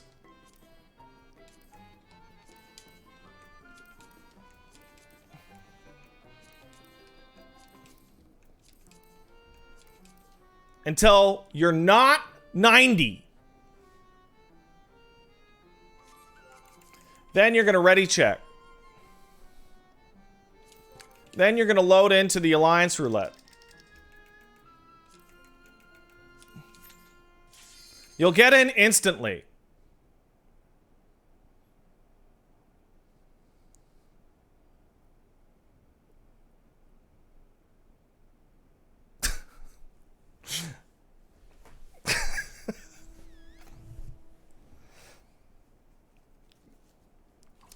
As soon as that happens,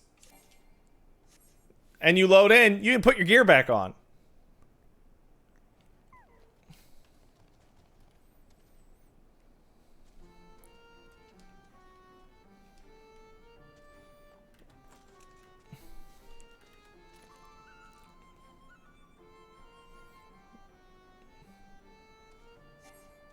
Darn!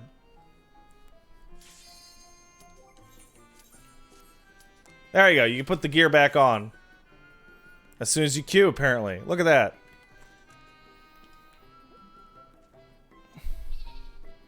So the reason why you would do that is so that you get Labyrinth of the Ancients or Crystal Tower, which are the fastest Alliance roulettes to run.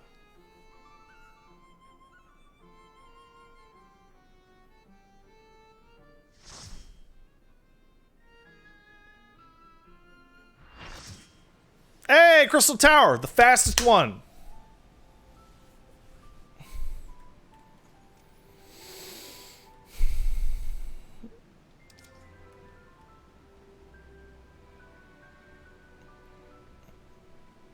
Void Arc is really fast, you're right.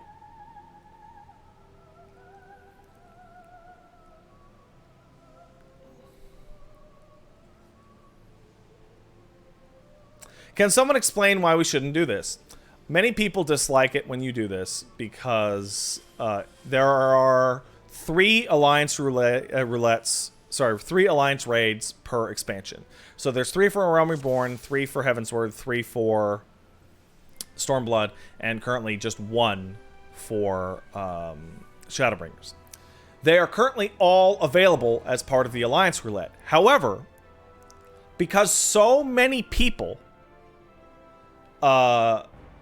do this in order to get the faster ones for experience, you end up in a situation where when you do the Alliance roulette, the only ones anyone ever gets are Crystal Tower and Labyrinth of the Ancients.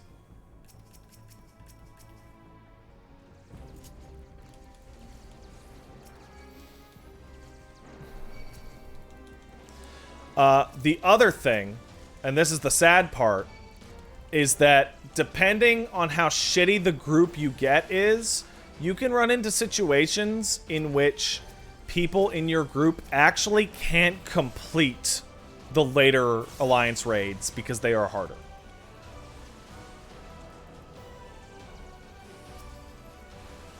So you're exploiting the item level sync in order to get dungeons you know you're going to be able to complete fast, with the downside that you're unlikely to get the dungeons that would have like cooler glamour or more interesting experience, but possibly have a situation where nobody in your shit knows how to do it. Somebody points out, says they nerfed Orban horribly, and that I have still run into Alliance roulettes in which we get to Sid and the group cannot clear it. And I have run out the 2-hour clock trying to clear it with these dumbasses because they just can't do it.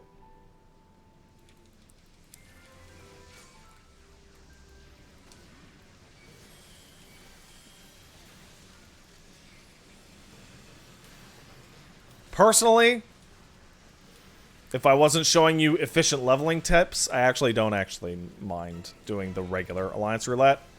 But it's a cool little trick that I figured some of y'all might appreciate.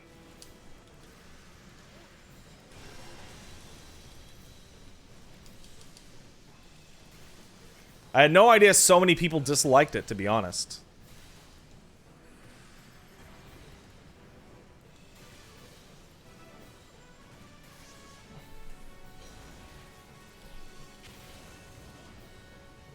I unappreciated you telling people to do this. Listen, man. Gotta get that number up.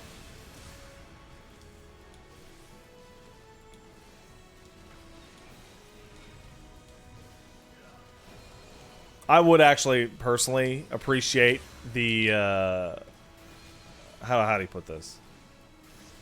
There's got to be a way to force that to stop, right?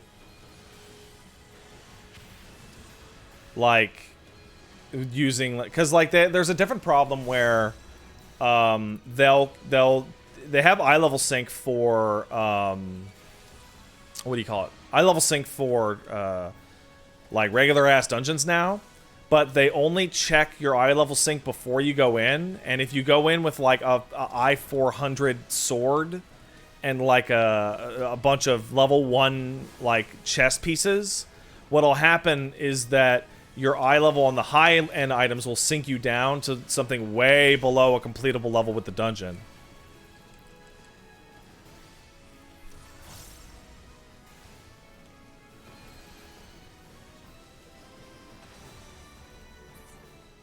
You leveled an... Wait, hold on. You leveled an alt that has unlocked every raid except Crystal Tower raids because how sick I am of people doing this. Penitent, I have bad news for you, but they're about to make the Crystal Tower raid series mandatory for the story. So you leveled that alt for no reason.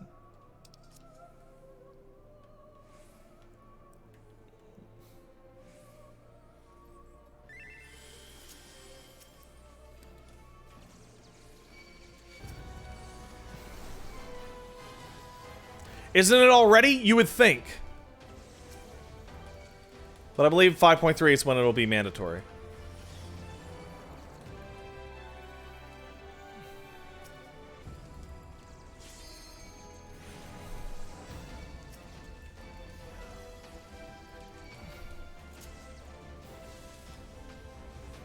Alright, I don't have crossbow here. Bummer.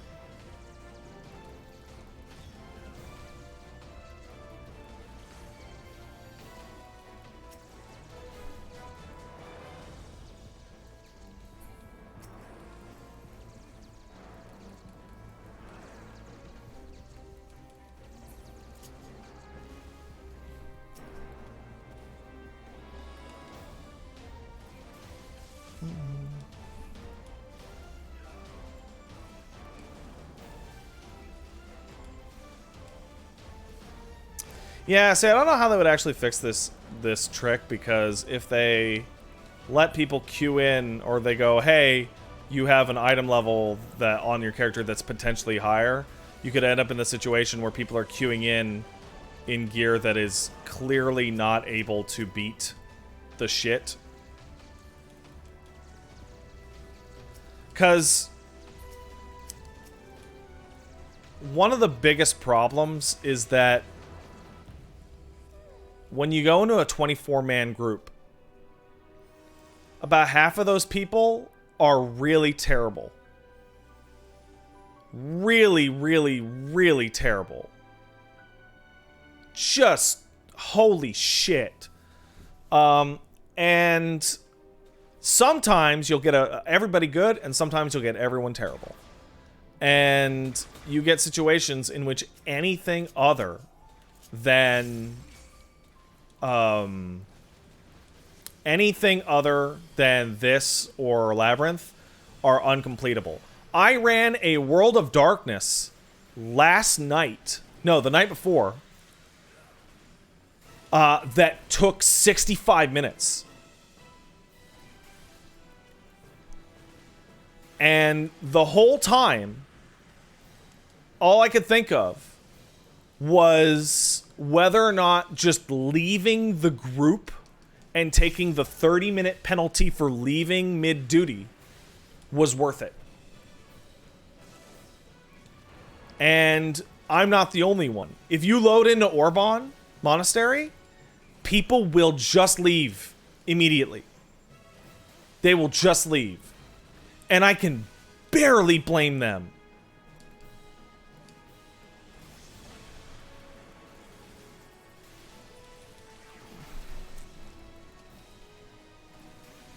Like, it is, and no matter how bad they nerf these things, because you're dealing with large groups of people, you will run into circumstances in which it is a massive, laughable waste of time.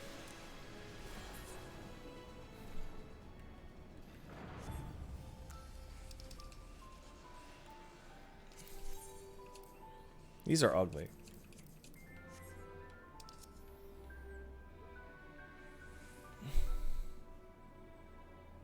Scarlet Prime says, honestly, elitist hot take. Crystal Tower cheese being a thing you can do is part of why everyone is so bad at this game. Never get confronted with content that can possibly be a threat. I don't think Crystal Tower cheese is part of it, because Crystal Tower's optional, and when people get confronted with shit they can't beat, what they do is they bash their head against it until enough of the other players in the 24-man are good enough to beat it for them, or they quit. The primary issue why the average player base is bad at FF14 is because there is no mainline story content that is hard enough that forces you to beat. Back when Stormblood came out, you had to do a fight against Shinryu, and that fight was above average in difficulty. Cue the wailing and screaming and gnashing of, I want to say, like 30 to 40% of all players, that it's too hard and they can't get to endgame because it's too hard and it's not fair. And everyone who went through with their buddies and beat Shinryu on the first or second try, because it wasn't that hard, was like, oh my god, thank you. You are keeping the shit babies away from us for like a couple days. And then, after a patch, they nerfed it. And the fight was now really too easy. And your expert roulette had a bunch of mouth breathers in it. And it was terrible. They are stuck in an awkward position. Shinryu was absolutely never nerfed. Shinryu was 100% nerfed. They literally put out a patch saying for 5.1 that they nerfed it. That they made it easier to do.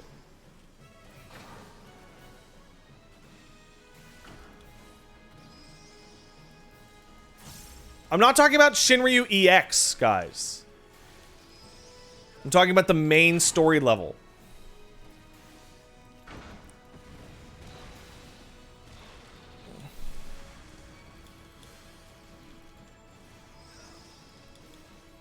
Yeah, Steps of Faith got nerfed like 4 times. What's really funny is that when you do trial roulette, you get into a situation in which one of the worst fights in the entire game now is the fight with Nidhogg. Because they never nerfed him and he's totally normal. And you're like, and people don't know how to do a single mechanic in the whole fight. And you're like, oh my god. Oh my god, please, Lord.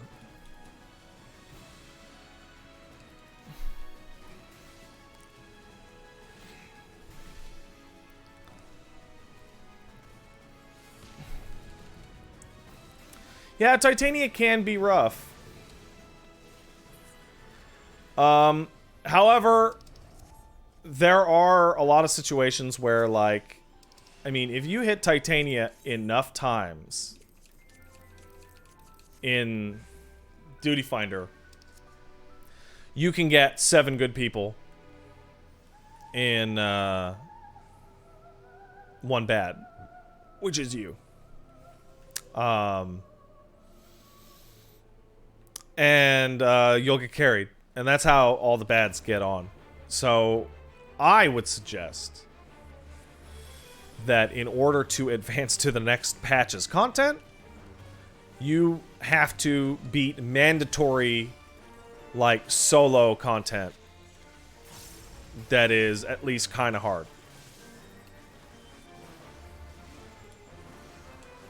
And a bunch of it.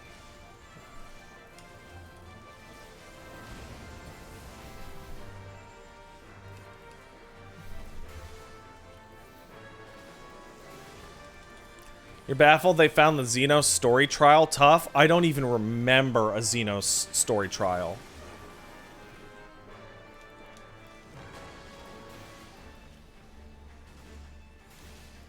I legit don't even remember.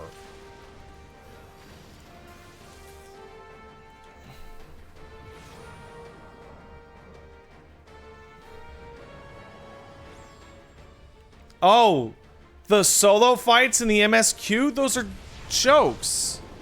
Oh my god, really? People complained about those? Holy shit.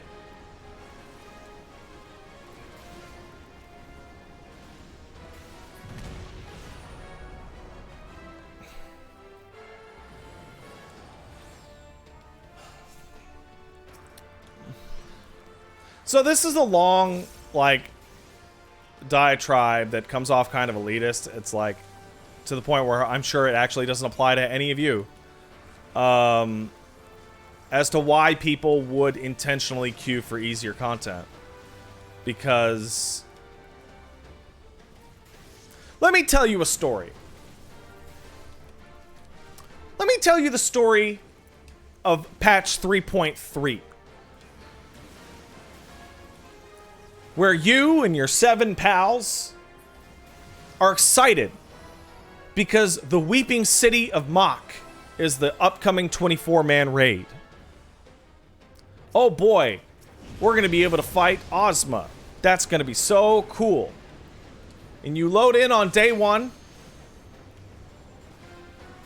and fail to beat it within the allotted time because people can't follow instructions. Now, the 24-man raids are relatively simple, honestly.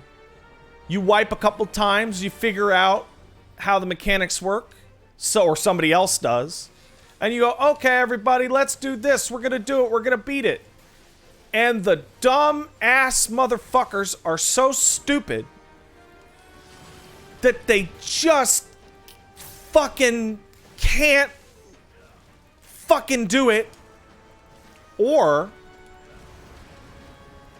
it does require some damage to be done to the boss, and the average DPS is so low between 24 people that it just can't be beat. And you're like, well, it's the first day, right? It's the first day. You know? We're being too hard on people. And then that experience continues to happen for a year. Until the average item level is so high that you don't even have to do those mechanics anymore.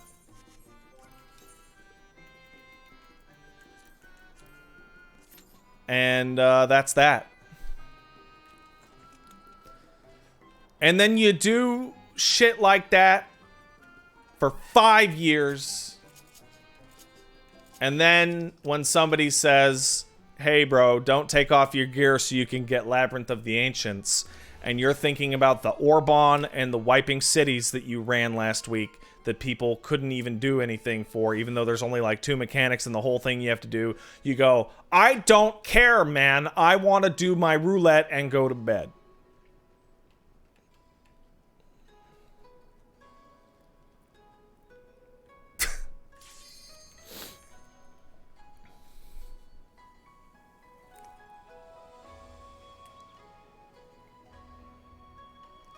So here's where the exploit gets really toxic, right? You get to do one. You have one of 2 things if people aren't going to use the if they aren't going to use the thing to get into Labyrinth or Temple Labyrinth of the Ancients or Crystal Tower. People are either going to juice it so they can get into those, or they're going to load into any of the ones. They're going to do all their regular roulettes, and then they'll do the Alliance one last. And then when I get to the last one, they'll go, did I get anything other than Labyrinth, Void Arc, Crystal Tower? I'm just gonna log out and leave the party in the real thing that could actually be difficult without a party member. And like 10 people will do that. There are people who do the Lighthouse dungeon that, honest to shit, can't do simple math. Oh, god damn it. Come back, Titan. There's part of that dungeon where, that raid where you have to do, like, he puts out like 1 + 1 is 2. Stand in the right circle. And people fail it all the time.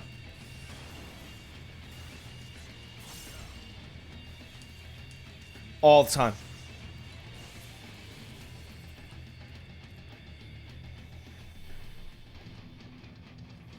There is meta to working around bad players, and that's sad.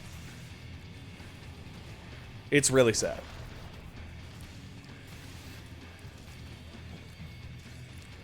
The number one good way to get around bad players is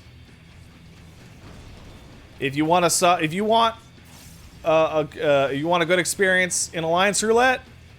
Here's how you do it. You ready?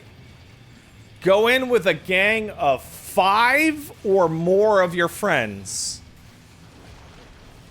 so that you can outplay the rest of your party.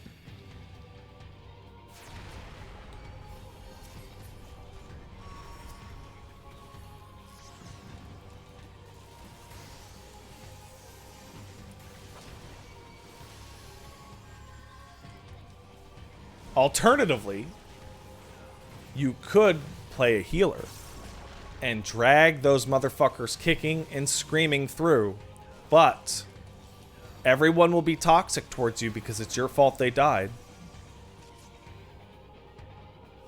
And it'll still take like an hour.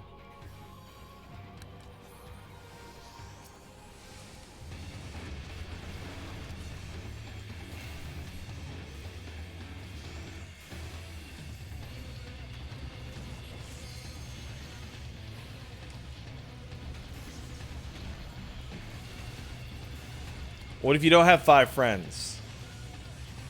Then queue and hope you get Labyrinth of the Ancients or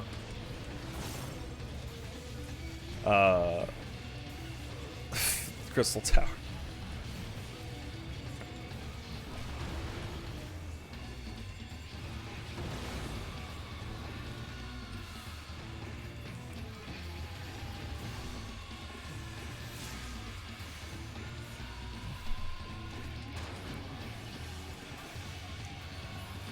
Man, this music's so dumb.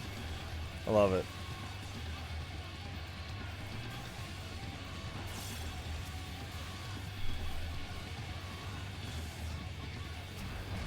I love how so much of the music for Titan is just Titan!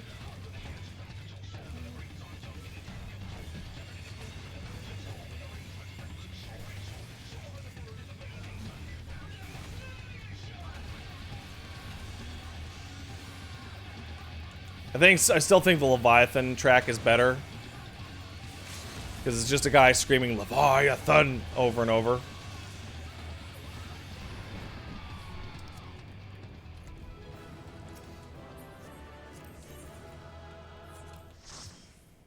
That's a cool sword, but I'll leave it for somebody else.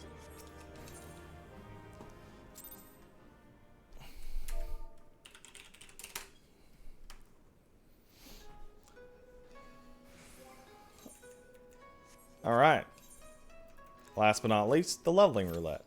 Now, if you do a leveling roulette by yourself as the person in need, you'll actually get a bonus of some fancy materia. So that's nice. Ideally, when you get the leveling roulette, you want it to be the highest level dungeon available to you. So it's actually the opposite of what you would want for Alliance. You want the highest level. This is a level 53 dungeon.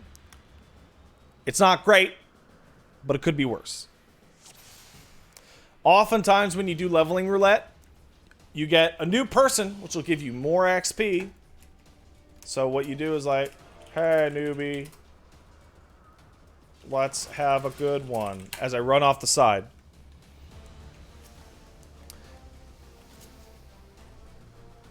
Better than Tamtara? That's right.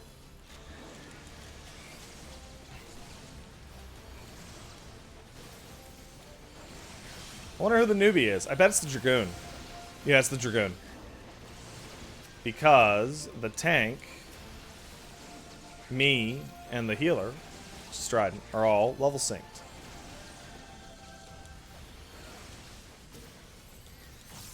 So with one DPS being the newbie, this should be no problemo.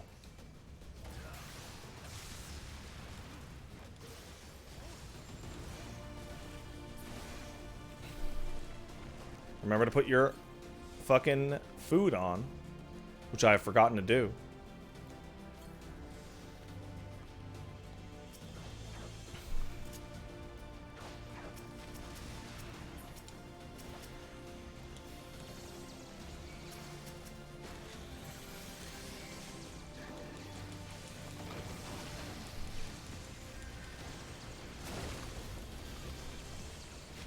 Yeah, problemo. So we're starting off basically under the M in the MP.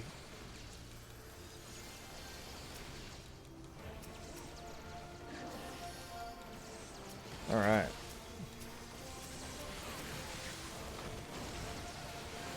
Yeah, I got crossbow here.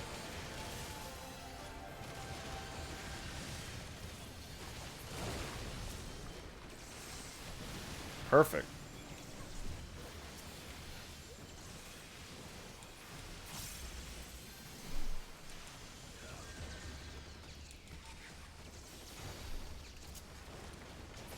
There we go.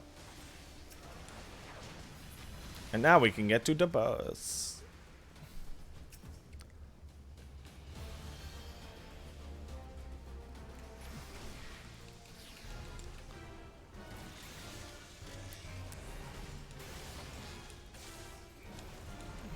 Get Wildfire out there and just spam him with this heat shit. Wildfire goes off. Yay.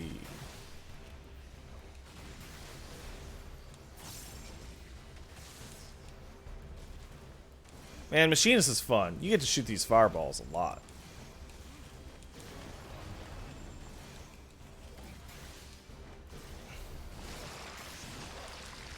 You get to shoot your rook thing out. Drill at this level, though, so it's kind of a bummer.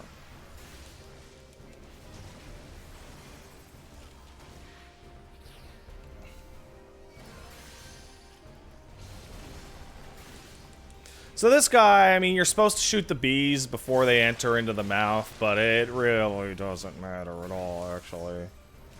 You just DPS him.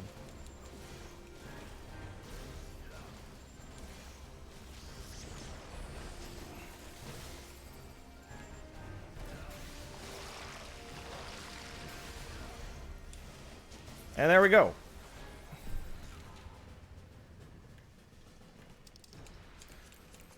Just pass on these because they're not good for you. And they're not good for anybody because everybody I have is over 53. Why are Machinist animations so cool? Because they used to be terrible and now they're cool. Because the class got completely remade. You tried to play Summoner but you only have 6 hands? Damn it, Queequeg. What are you trying to do, play Summoner with just 6 hands? You're a madman. You're a madman.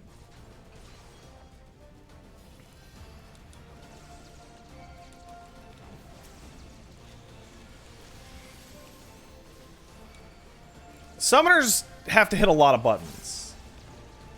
Machinists also have to hit a lot of buttons, but there's less buttons to hit. They just have to hit them a lot. If that makes sense to any of you.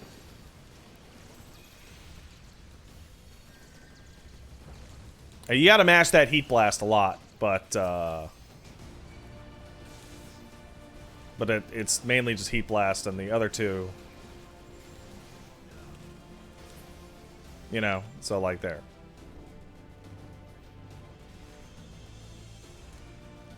Which DPS has the fewest buttons? Dancer. No question. Dancer is the easiest DPS to play. You know those people I was complaining about being shit bad? Being like really shit bad? If we could convince most of those people to play Dancer, a lot of that would go away.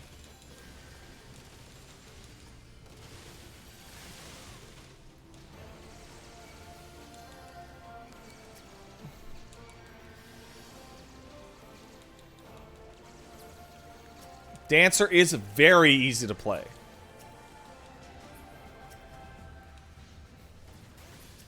Any plans to do Savage Raids? Not really. I do the EX Primals with my friends on Sundays to get the mounts and just hang out. But don't really care for Savage.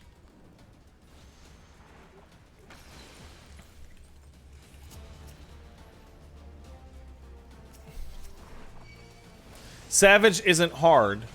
It's a lot of fun. Well, yeah, I know. I mean, Mothman's cleared a bunch of Savage content. How hard could it be?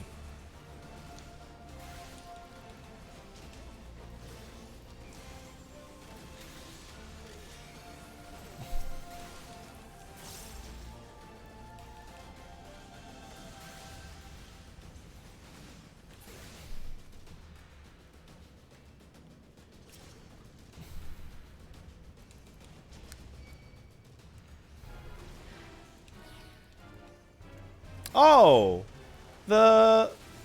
okay, so the new guy might be actually the tank because the Dragoon is being a friendly guy and explaining to stack on red. Thanks, friendly Dragoon.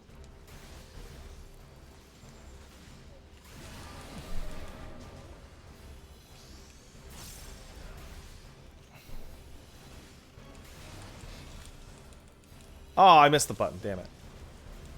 Now my wildfire's not going to be very good. Darn.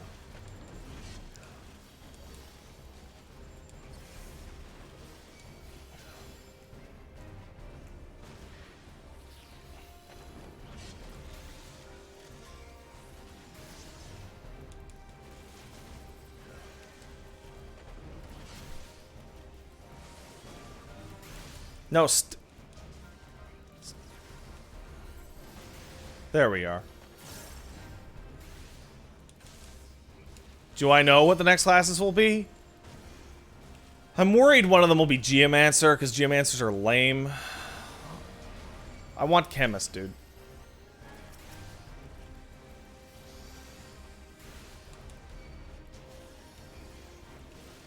Chemist is dope. Oh, no one's gonna hit this. Oh, we're fucked. God damn it, guys. I was the only one.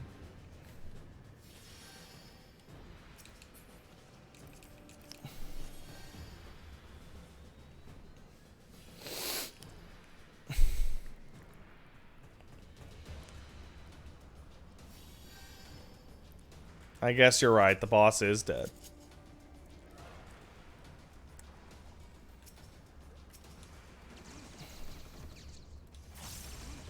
I'm a big fan of trying to do mechanics properly if there's even a chance that they continue to exist in, like, a not fucked up state. Unless you're, like, laughably overdone.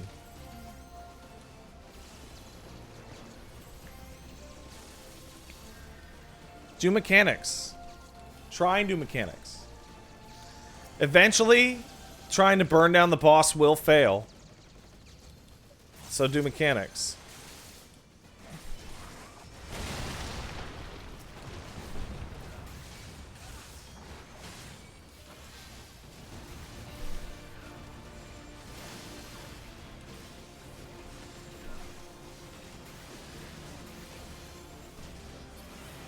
Oh, Wafar didn't even... Oh, it kind of did go off, but he died already.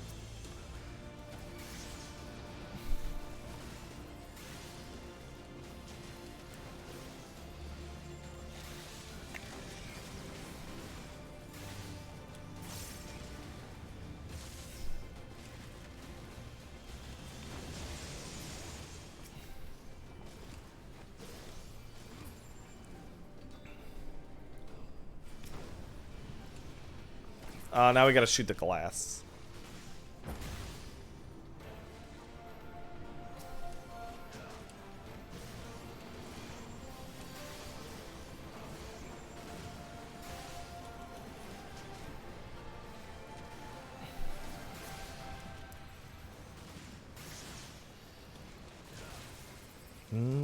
I think we're almost done.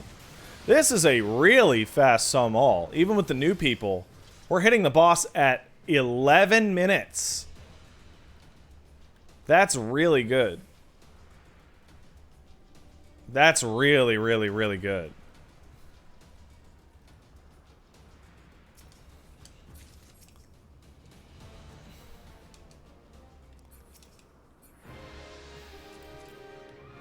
Red pullet. Yeah, that's a nice looking book.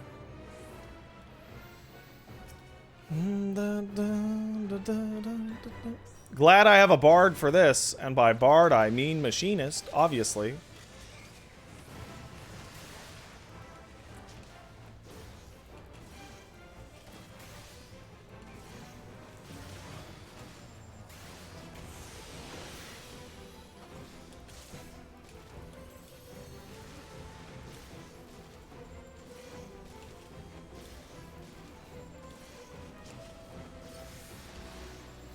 You'll see why in just a little bit.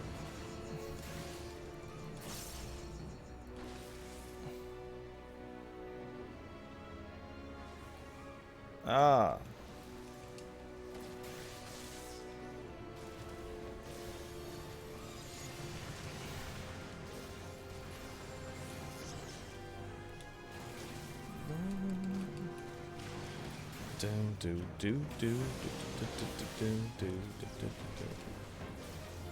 All right. Wait for it. Target one. And get that straight line. LB. There we go.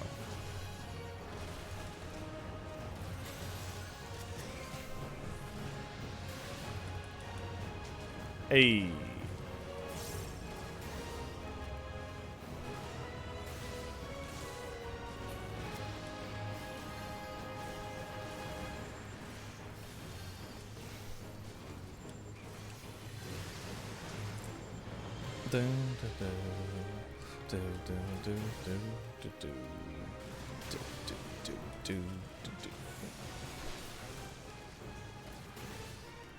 This is going really well. I'm very happy with this. Looks like we're going to finish up on a 14-minute sum all, which is great for a leveling dungeon. Just fantastic.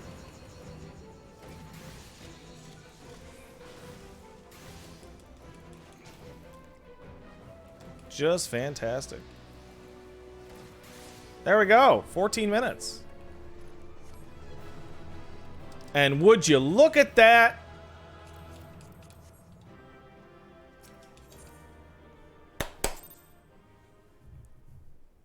Would you look at that? We're at 60.9. Which means if we go hang out with our turtle boys, the Kyojin, in Tamamizu, we can get to 61. So, I didn't recommend a guy there. Command a guy.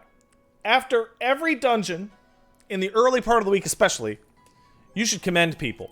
And there's a reason for that. It's your challenge log. Complete 3 dungeons, complete 5 dungeons, and vote 5 times in player commendation. These actually give a good, nice chunk of experience. A good, nice chunk. You should do them. They will kick you over levels. So make sure to do duty roulettes. Recommend people. That kind of thing. Those are the three that matter. Alright? So let's recap it. Beat the game on your primary job. Use rested experience. Use all the items you can get that would give you experience. Do roulettes. Do beast tribes. Right? Now there's a couple more. Make sure to do your challenge log things, which are almost automatic. Right? Use food. You can also do daily clan hunts. They're not the best, but they're a nice way to break it up. Cyborg AV points out that Fate challenge logs aren't bad either. There are many things you can do.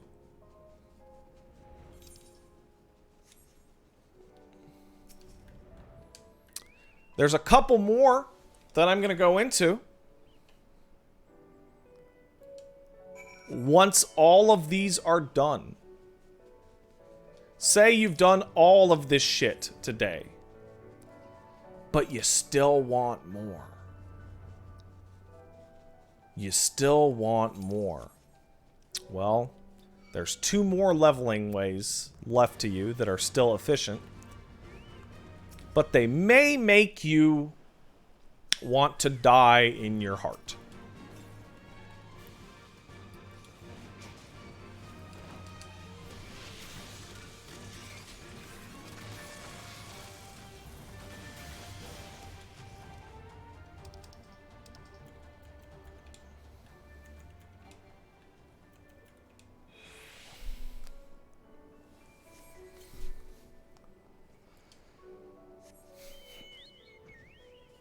So we'll just polish these off, and we'll talk about those.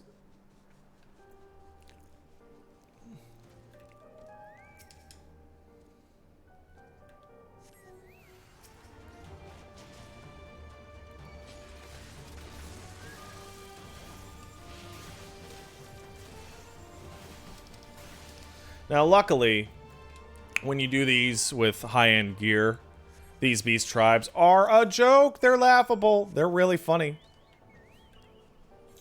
You do them very big fast.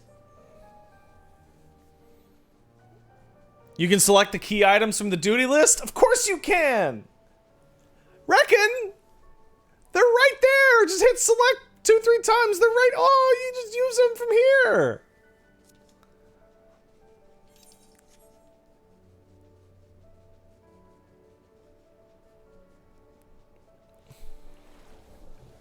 You didn't know that? Dude! That's so, like, a big deal!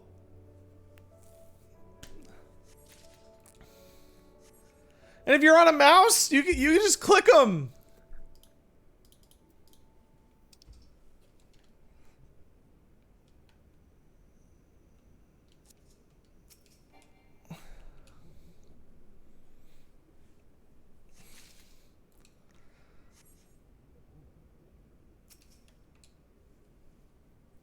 You can put them on your hotbar too, but I mean, you don't really need to do that.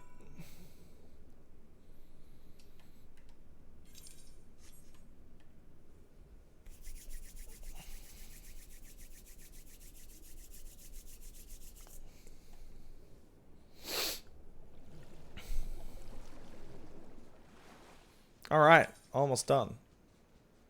I'm curious. I didn't check once, usually. Usually I do that when I stream. Didn't check once today. 1.1? Who the hell wants to know about Final Fantasy 14?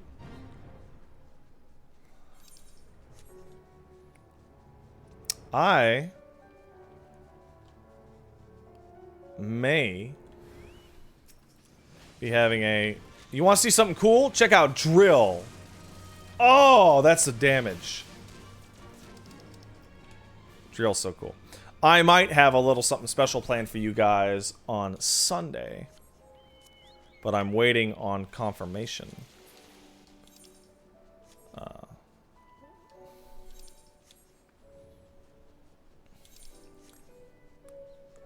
So I might move Ori to next week again.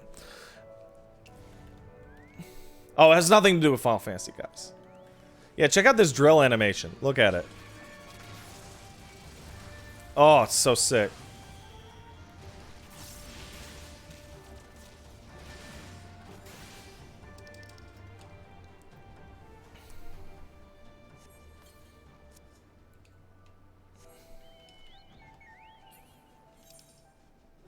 Well, there's another one over there.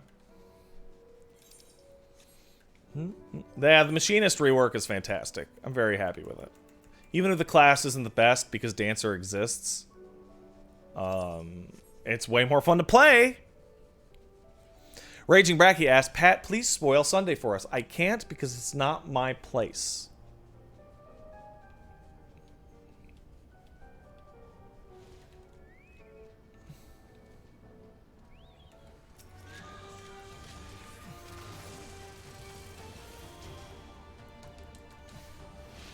No, it has nothing to do with embargoes.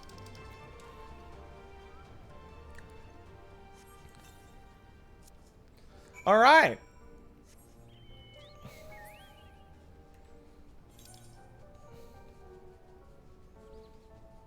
Let's go over to this spot and turn in those pearls.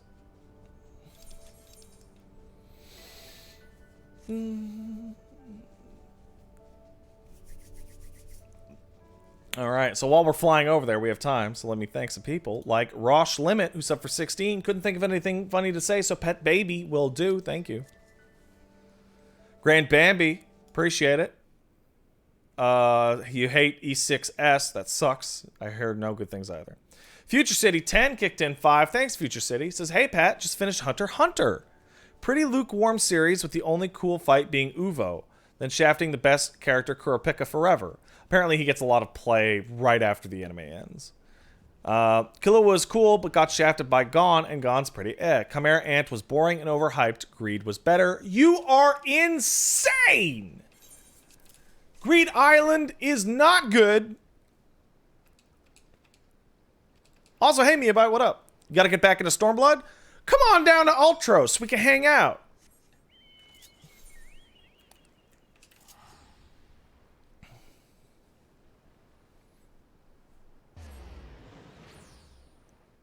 I'm grinding up everybody to cap. I got tons of fucking time to waste. Here's hoping that gets to 61.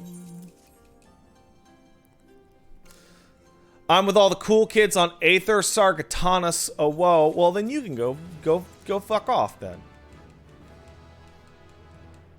How about that?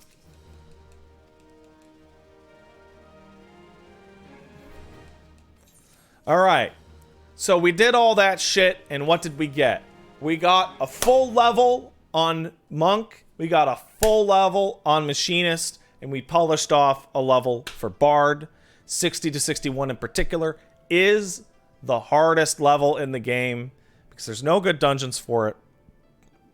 And the thing we're going to talk about next doesn't work very well for it. So, let's say you want to level an alt the absolute fastest way possible, but you have no soul and hate yourself. Well, my friend, do I have a solution for you?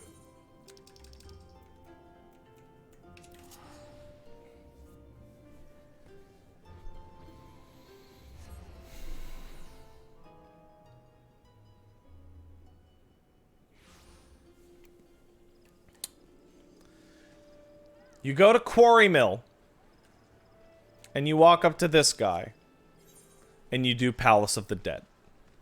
Now, I'm not even going to bother explaining how Palace of the Dead works. Except I will. It's a randomized series of dungeons. There are 200 floors. The floor that you want to use is 51 to 60. I have a chart that I pulled up prior to the stream. it gives a lot of experience. It gives a fast amount of experience. And because you can queue in as anything and you can have parties with 4 DPS,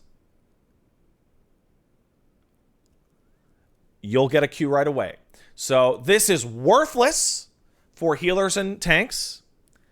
This has value for DPS classes. All right? So, for example, if you were to say on Palace of the Dead, if you were to do floors 51 to 60 at level 1, you would gain 1800 XP, which would be enough to get you to level 3. Right? The long and short of it is that you will get all the way up to level 59. You will get 20% of a level at minimum of doing these 10 floors. They take about 10 to 15 minutes. At level 23, it's 100% of a level. At 50, it's 50% of a level. From 50 to 59, 60, it is by far the fastest way to level for a DPS class. But from 1 to 60, you need to run 96 runs of 51 to 60 floors of Palace of the Dead. All right? You can do those in a row. All right? Which means 96 times 15 divided by 60 is exactly 24 hours straight of Palace of the Dead. Now, there are problems with Palace of the Dead. It's very boring. It's very boring. It doesn't teach you how to play your class at all, even less than the shit I've been showing off, because you're fighting generic mobs in a rambling nonsense thing. There's no rewards you can pull out of it that are worthwhile, other than experience. All right? The only time I would ever recommend you doing Palace of the Dead is when you look at your XP and you're like, I am 1 run away from hitting a level. Right? And you go in there, you run it once, you get a level, you're out. Okay? If you are level 61,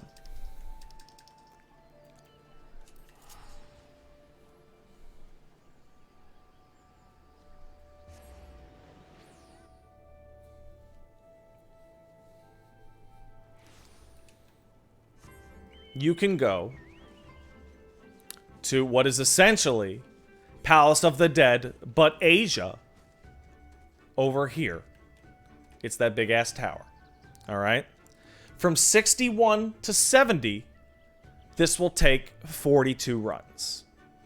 However, Heaven on High does have decent rewards and is varied up a little bit better. And the floors you want to do are 21 to 30.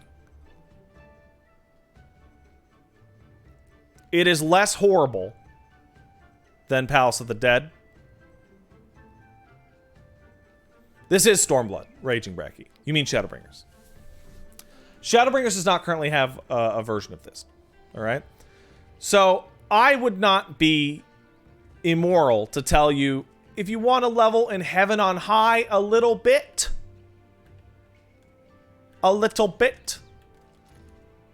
that's probably fine. You won't die.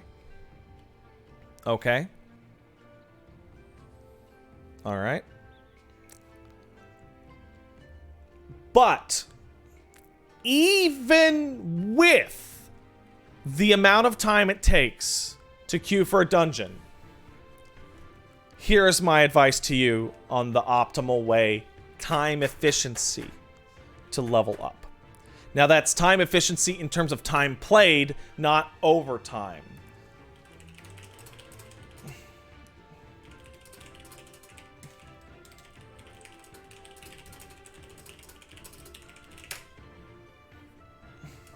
Stride, if you can hear me, I'm kicking you for a second to make a point. Alright, let's kick Stride.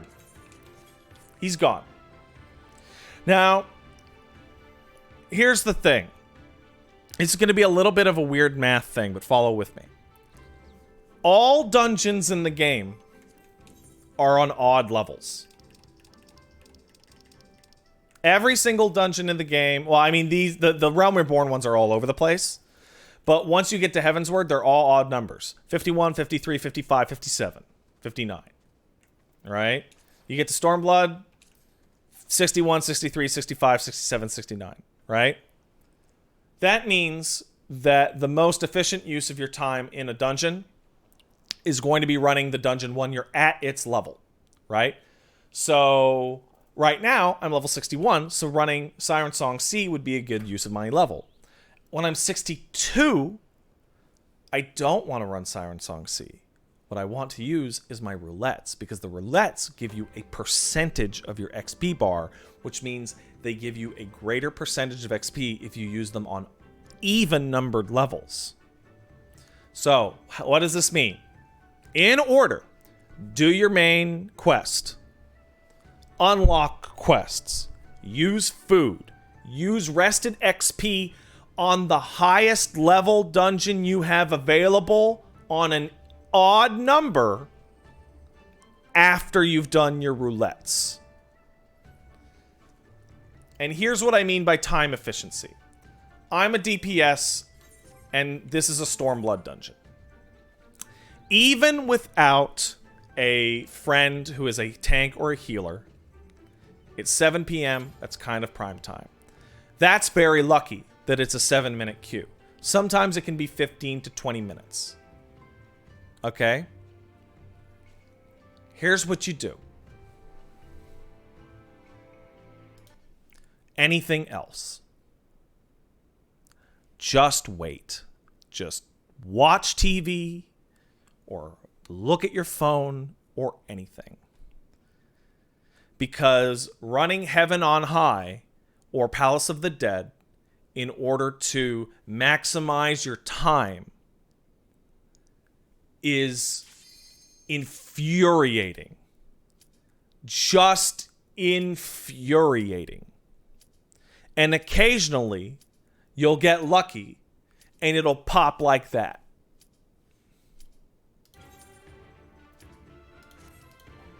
Okay? Now, we're going to invite Strident back in.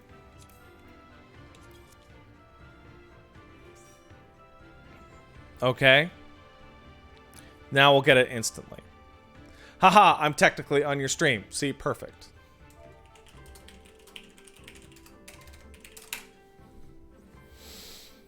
Now, if you're a tank or a healer, none of this applies to you. Just queue up, you'll get it instantly. Like that.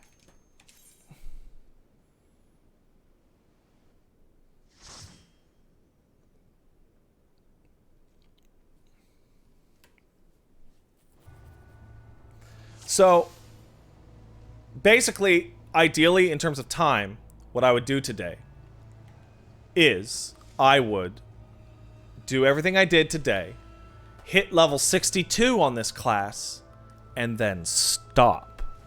And come back tomorrow when I can use my roulettes in a responsible and efficient manner.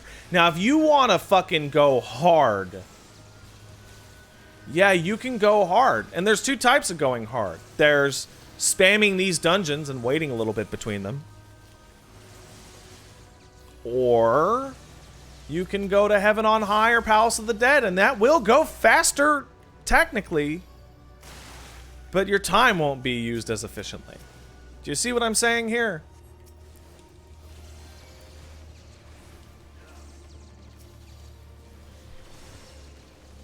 Do you all see what I'm talking about here?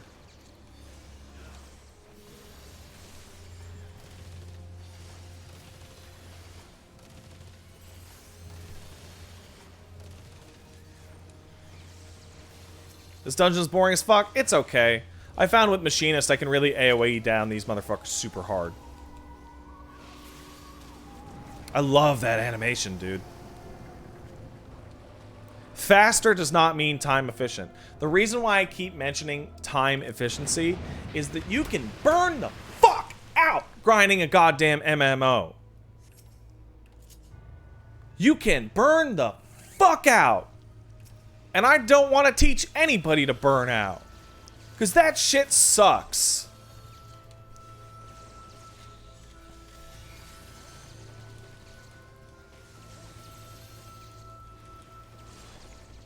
See, now, because I'm friends with Strident, and I think it's funny to bust his balls, hey man, go for big poles. The healer can handle it. His dick is huge.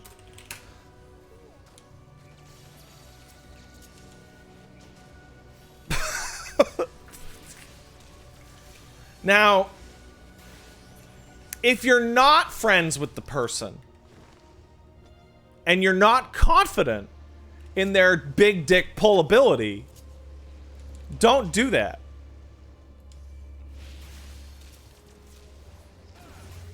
But I know for a fact Stride can handle it.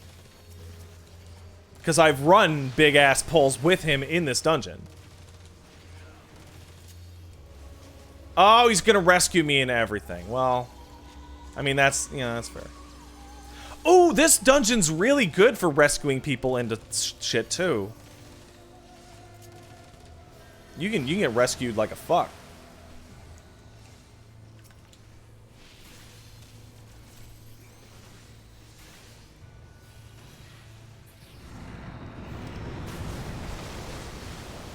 And then you use the auto translation to say, I don't understand.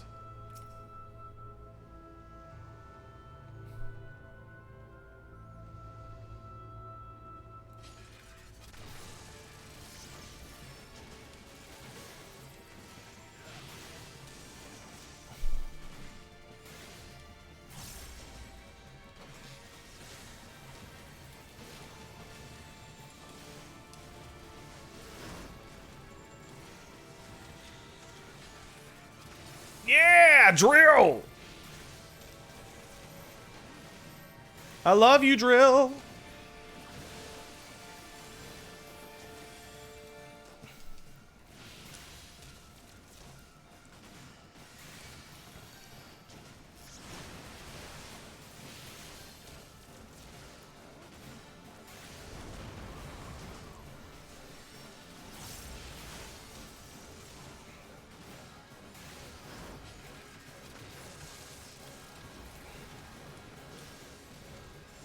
Gotta get them flame rounds. Make sure not to overdo your heat shots, because you only get 5.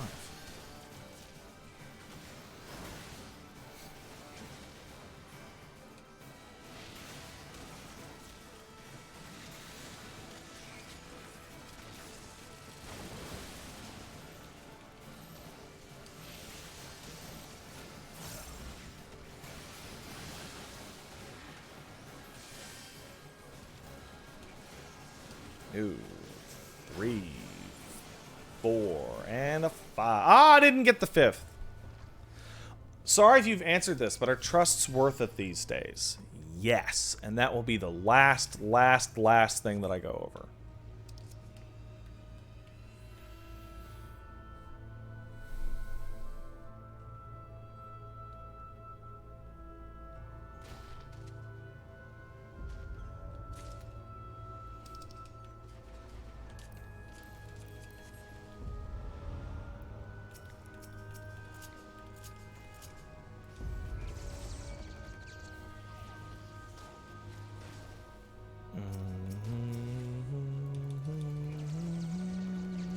So this tank knows exactly what a big pull means.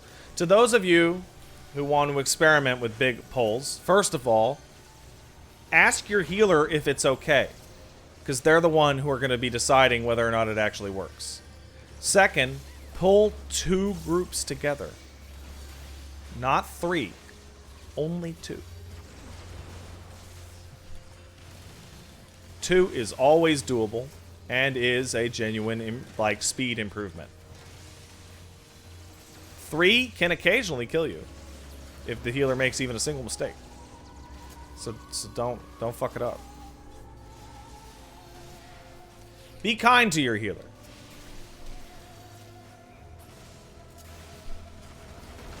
They will let you die. Experiment with big poles sounds like drug garbage. Yeah, that's pretty funny. Damn.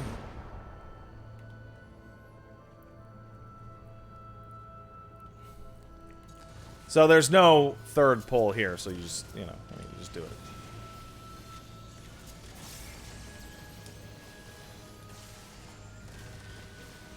Man, I love auto crossbow. It's the shit. Sometimes you just gotta stand in an AoE. Show the enemies who's boss. Because you don't want to lose your, you know, your shit.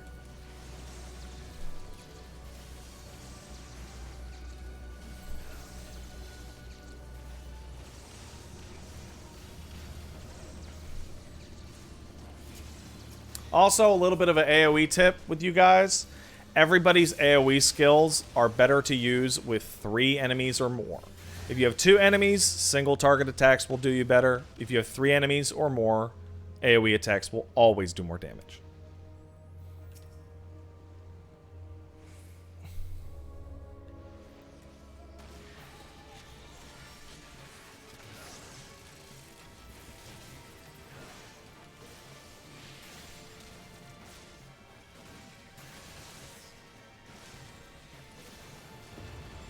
Man, I like the animation timing on Machinist. You can really feel exactly how it works. Like, the ends of certain animations are perfect for certain button presses.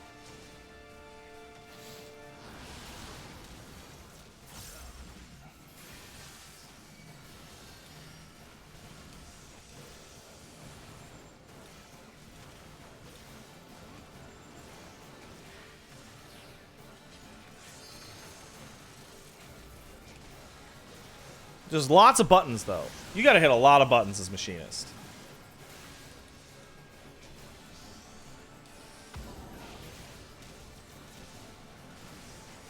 Like a lot.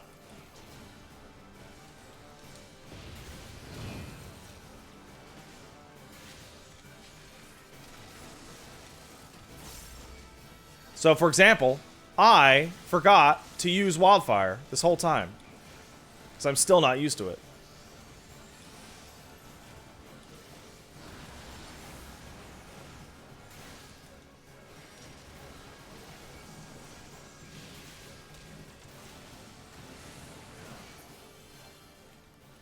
But I did okay.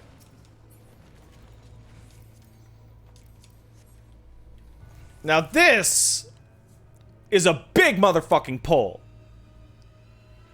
I would advise you to not do this pull. But let's see how it goes anyway.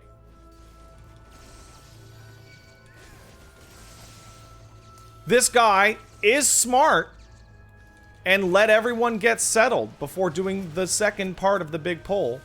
He even pulled it with Provoke to get everybody in a nice little line here. This dude is pretty okay. I like this tank.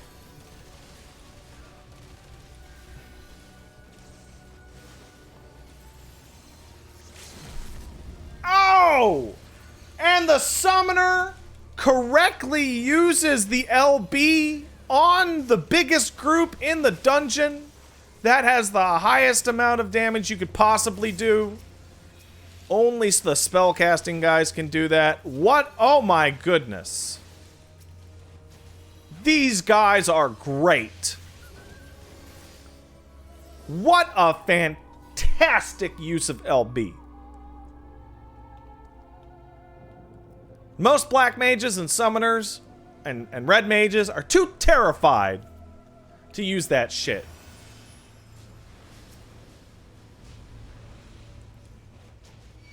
But that guy wasn't. So So like I said, these are 2 targets. Use your single targets. Ooh, people don't usually combine these poles. This is an interesting one. He must feel powerful because of how we just did the last one. Alright, well this is going to be funny. Because that has like almost boss health.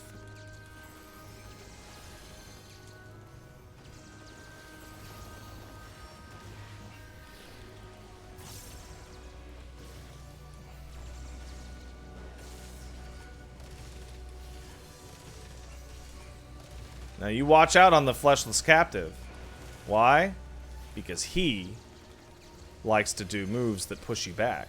But he might have them on health. Ah, there it is. Alright. Hit him with this. Ooh, it's delicious.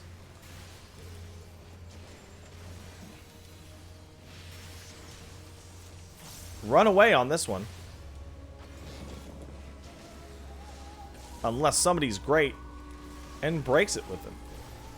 Wow, these guys are incredible.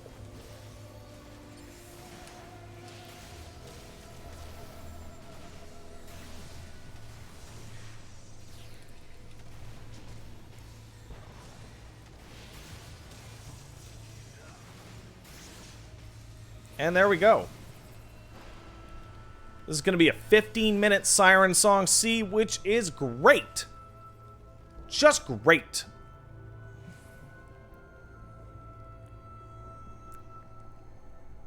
When you get to the final boss, you can always tell who the new person is, if there is one, because they'll still be watching a cutscene.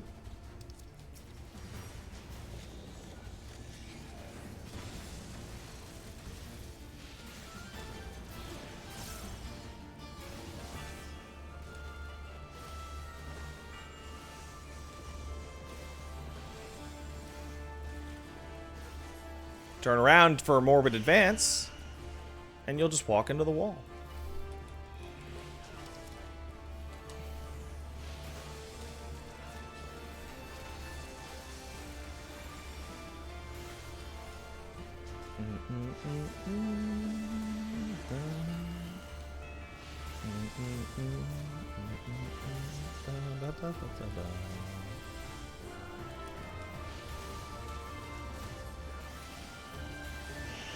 And into the wall again.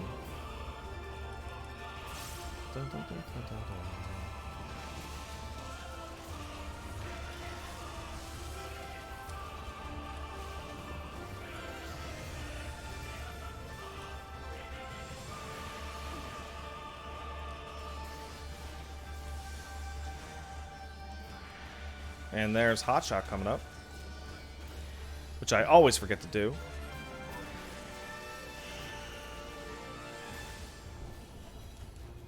And when that shit comes off, or rather when Heat Blast comes off cooldown in 1, 2, we'll be using that.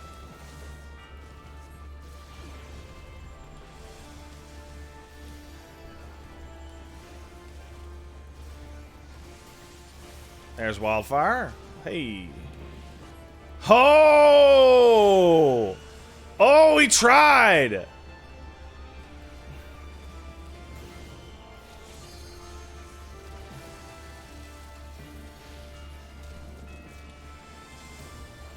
See, if you're pals with your healers, you can play a little game where they try and kill you with rescue, and you try and not die. Fun fact, if you do rescue at just the right time, jumping off part of a stage, you can pull them off.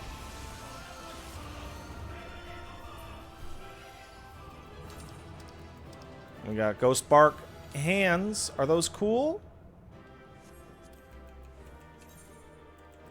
Can I dye them to be cooler?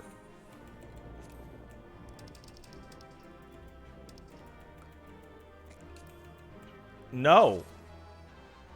Ah, crap! I got all of it. I got the fucking Ghost Bar Quinceañeras. Or are they? Yeah, those are okay.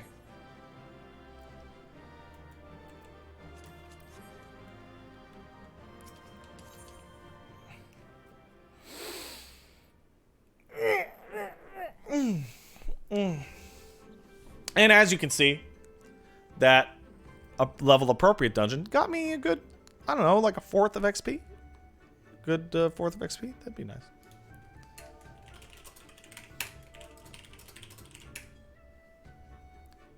All right. And last but not least,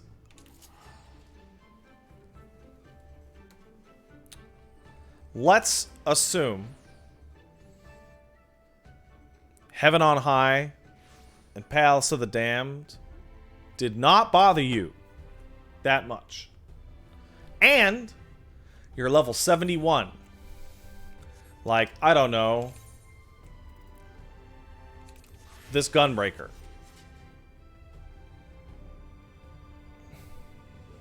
Or Gunbreaker's not a very good use. Let's say you are a red mage. Or a black mage. Say red mage.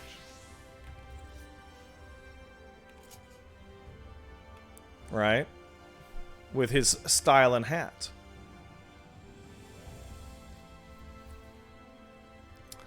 Well, what you could do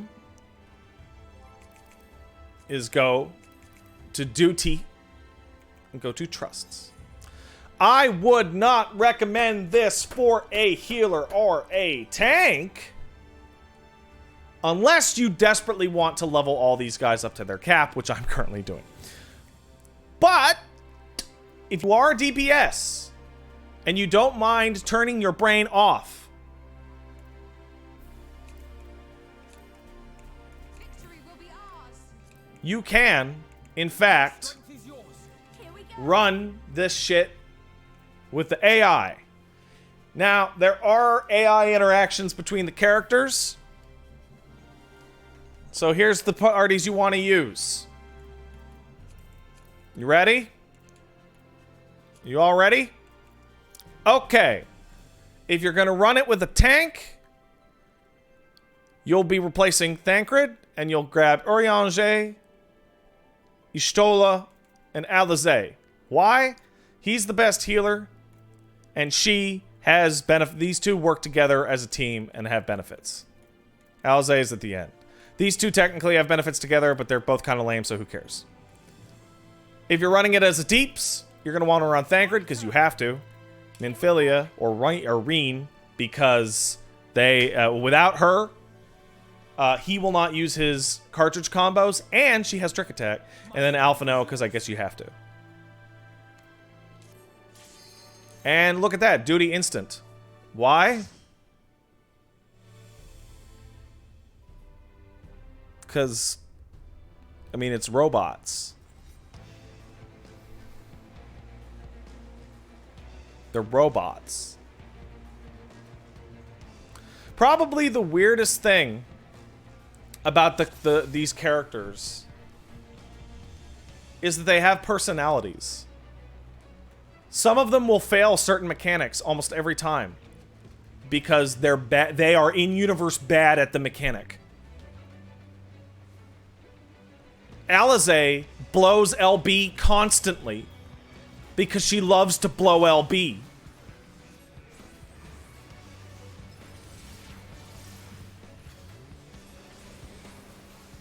Seriously, it's fucking goofballs.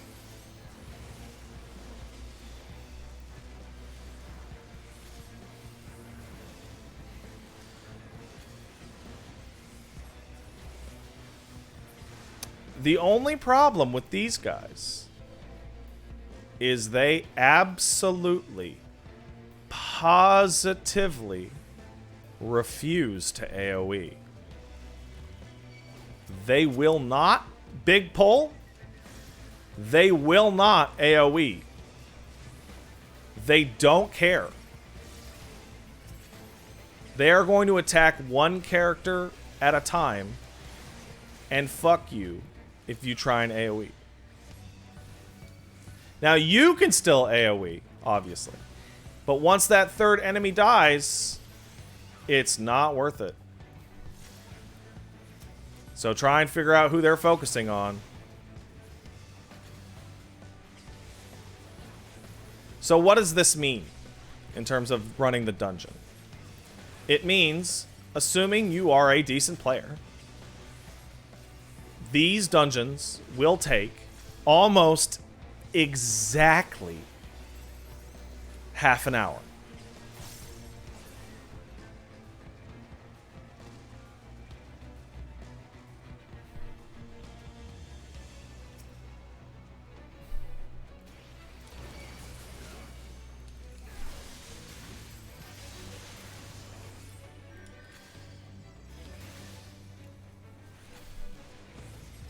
Some people are talking to me in the chat saying that they think the game actually lowers their DPS if you're crushing it to keep dungeon times consistent. I'm not super sure if that's true, but who knows?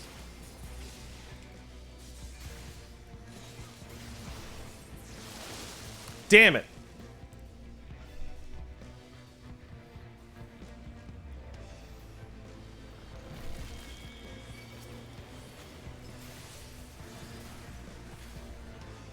Personally, this is obviously for when you're chilling. You're in no rush. Or, actually, you know what the best reason to do this is? If there's a dungeon that has really cool gear, like the level 79 dungeon, you're guaranteed to get all of it.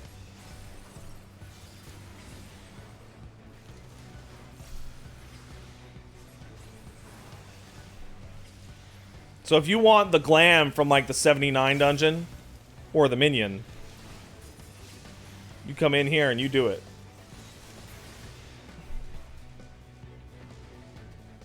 Don't you get less drops in trust dungeons? Nope.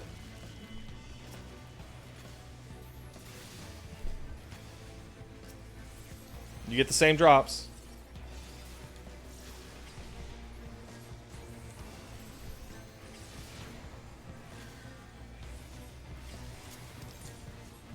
Where is my scatter button? Did they change that?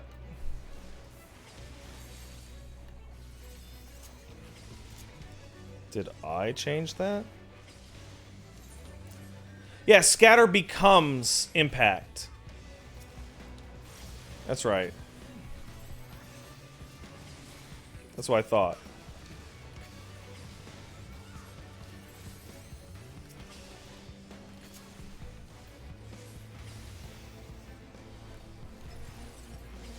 Guys, I haven't played Red Mage in a long time. Give me a break.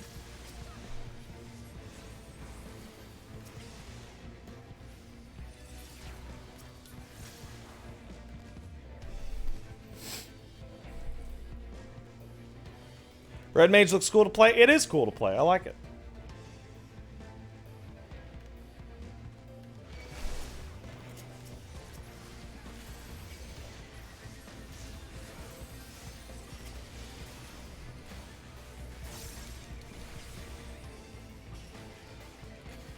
Ooh. There we go. Now let's hit 3 moulinets. Or more, actually. Hit those moulinets. Yeah.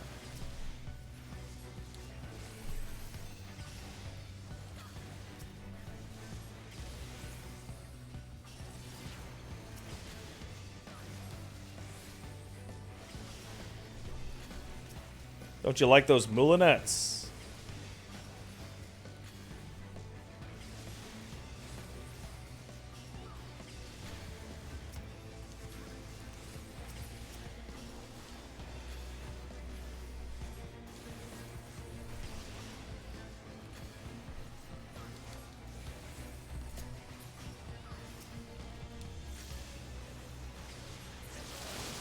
All right, there we go.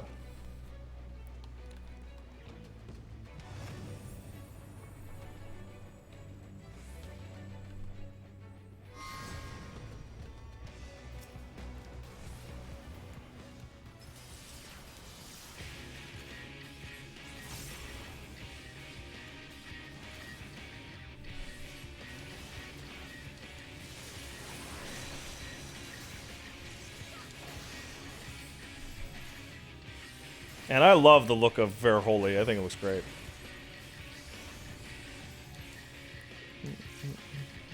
Do do do do do do.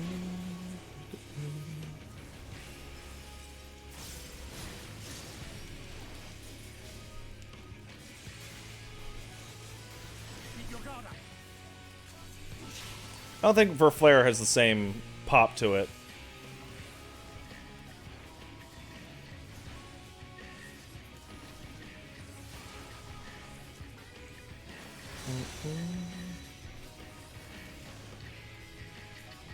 Luckily, I don't have to worry about that hitting me because I'm not the tank.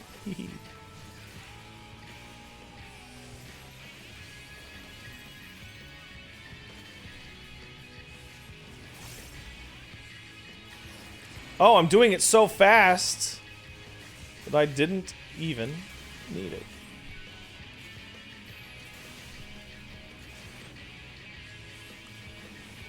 Uh-oh.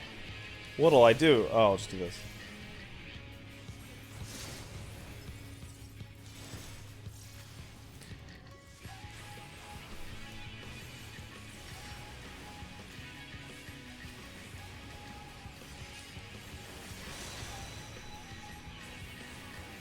So those of you who have no idea how Red Mage plays, see the bars on the bottom right there? 72 and 68 right now. You're building up a lame spell that takes short casts to build up to instantly cast a second bigger spell. You gain those, you put those up to 80 on each, and then you can do your big old combo, like so. Then you dash back all cool and shit in just a second, and then you can hit that.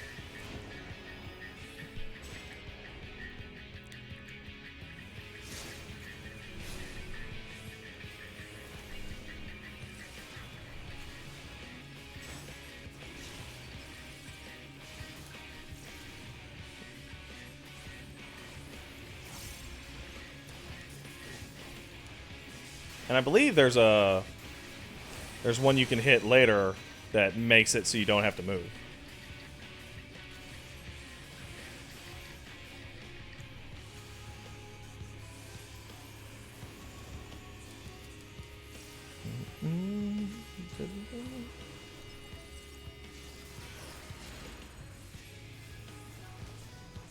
Oh, we're gonna kill this thing right quick. And he's done.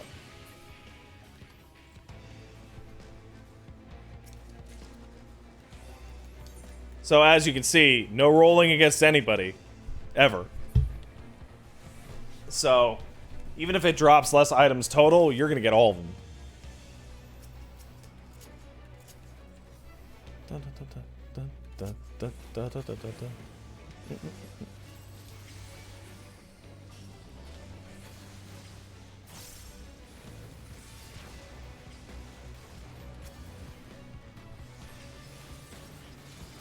One, two. Get those moulinets in there.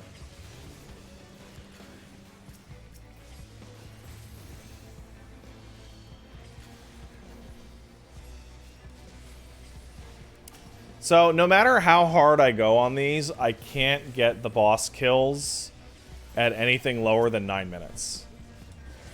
It really does seem to be, you know, slated towards doing exactly 30-minute runs.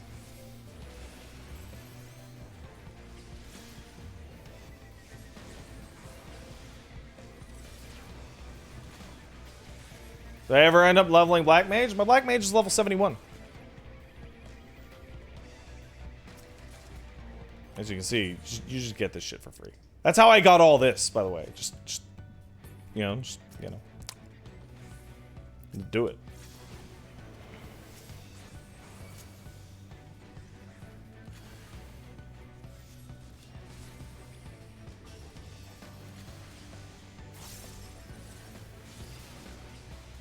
I'll show you.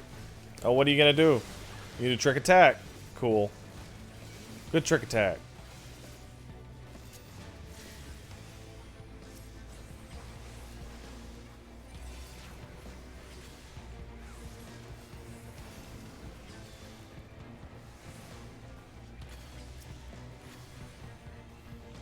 Damn, I fucked that up.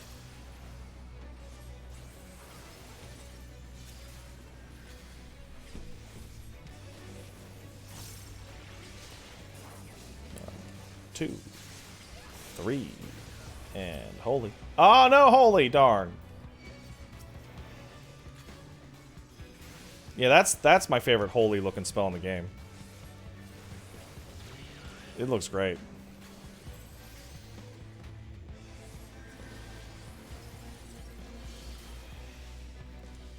Oh, I'm slowed, darn.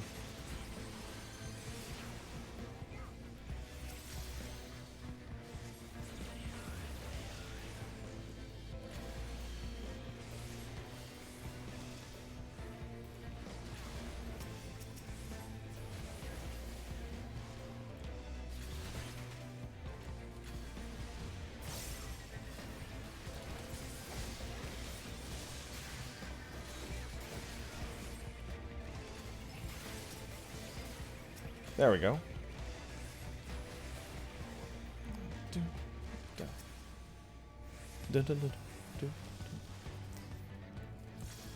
And almost up. It's funny how they run back to you as a DPS, because you're like, I'm the leader. But, I mean, the tank's the leader.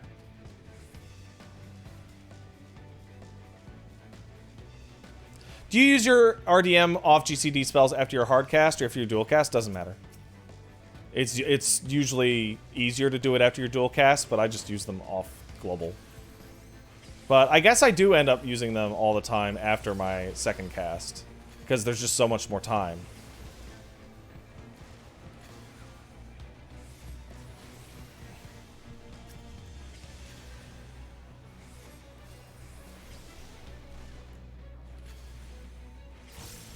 The main thing is don't clip.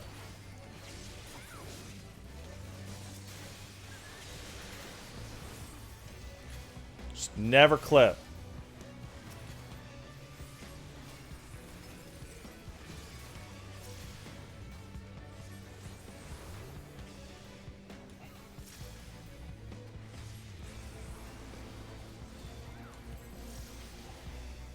I'll show you. Cool. I think she says that before Trick Attack goes out. Nope, she doesn't. She just does a big hit. Don't forget the treasure chest. You can level your desynth with that.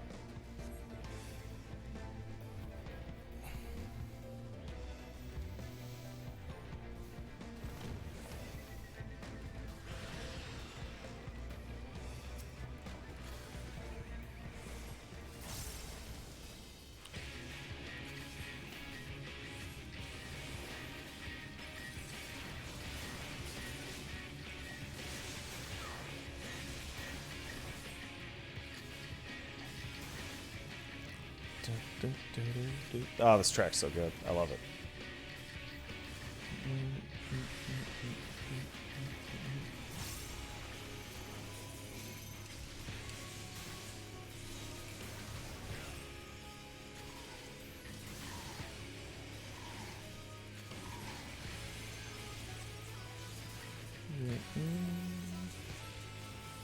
I like to think I'm doing decent DPS here, but it's hard to tell in these trust dungeons.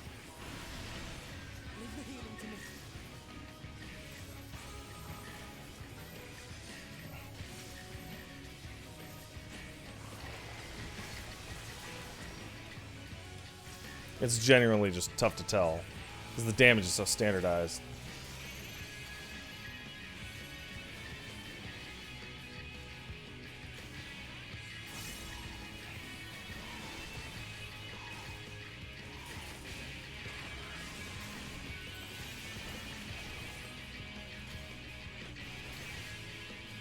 There we go.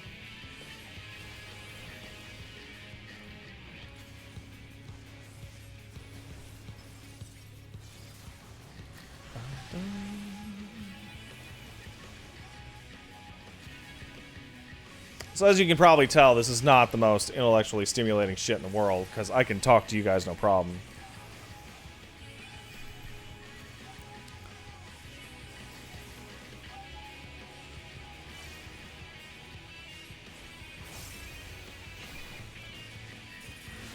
Yeah, the Tickler is the tank buster on this, which is really funny.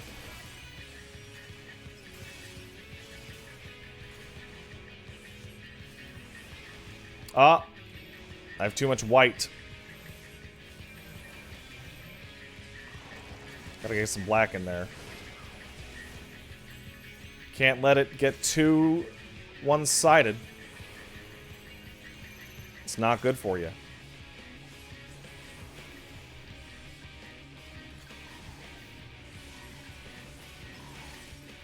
If you have decent latency and good timing, you can double weave, which is using 2 off globals in terms of, like, in between one global cooldown.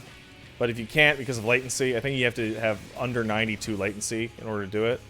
Don't worry about it. It's not the end of the world.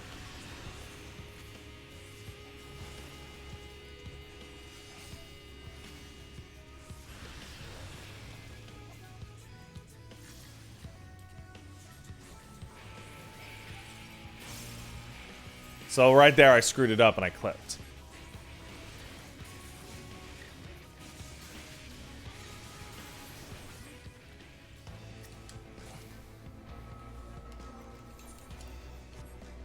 Does double weaving even matter outside of opener boost? Rarely. I mean, if you have the both of them up and can double weave, do it. As long as you don't fuck it up. But oh, don't switch to white mage. That's not what you want to do. But I mean, in a situation like this, for example, where look at that, I did it, no problem. I mean, it's nice.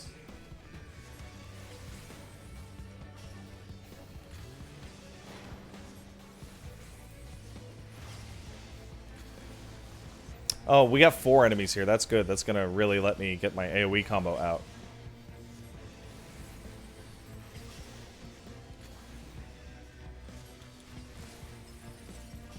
Yeah, triple weaving... I mean, you're gonna clip if you triple weave, regardless of your latency. You just clip less on 100 MS and less.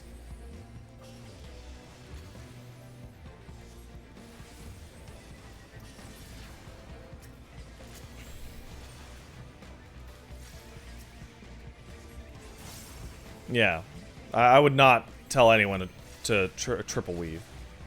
Summoners used to do it, but summoners back in 3.x were mutants, so fuck them.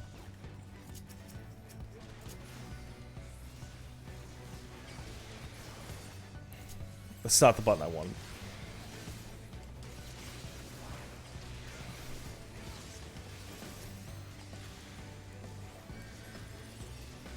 They're still mutants? Yeah, I know.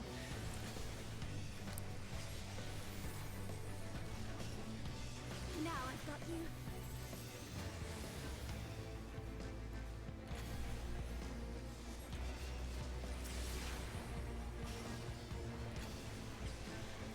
Yeah, now they're kind of overpowered. Summoners are really busted right now. I don't know what the fuck they're doing.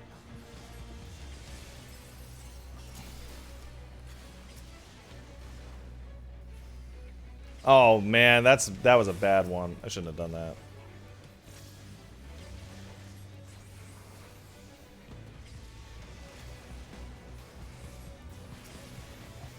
Now I've got you. Oh, I'm not even gonna... Yeah, I'm not gonna use my big ones on this guy. Because Reen's got him. There we go. Good job, Reen.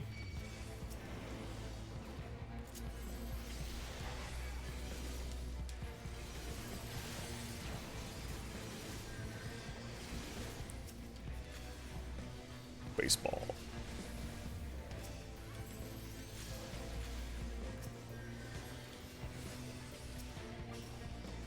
Right now, class balance is pretty good, with some exceptions. I think Bard could use some juice. And Monk could use fucking something. Scholar's not great for this tier, but it's still solid. You know?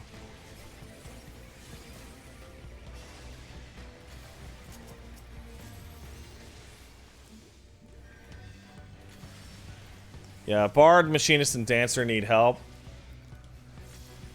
I'd say that, but like... It's all contextual, right? And the context is... Back when Paladins were complaining in Heavensward They had a lot more to complain about then than bards do now.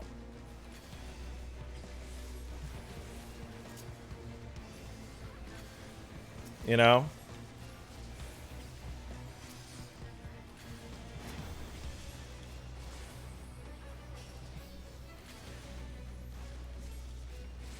Because Heavensward Paladins were in this place where there were 3 tanks, and the other 2 tanks were better for every single encounter in the entire game. And it was the hardest the raids were ever on average. So you got into the situation like, why would you ever bring a paladin? Ever. They're just gonna slow you down. It was a bummer. Now, raids aren't as tough as they used to be, so class balance isn't quite as important, and the classes feel much closer together than they have ever been.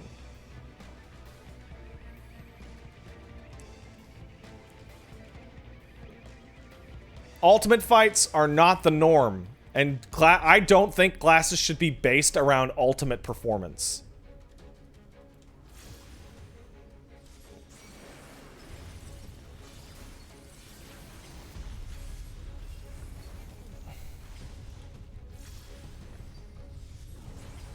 Also, all jobs have cleared ultimate. I remember back when Stormblood, Dark Knight was bad in the worst tank, and Dark Knight was the first clear.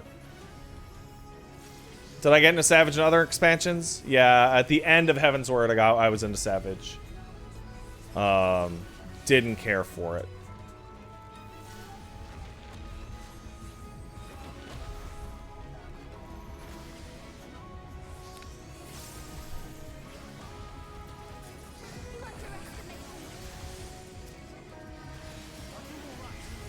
Savage is different now? I mean, that's fine. I'm different now.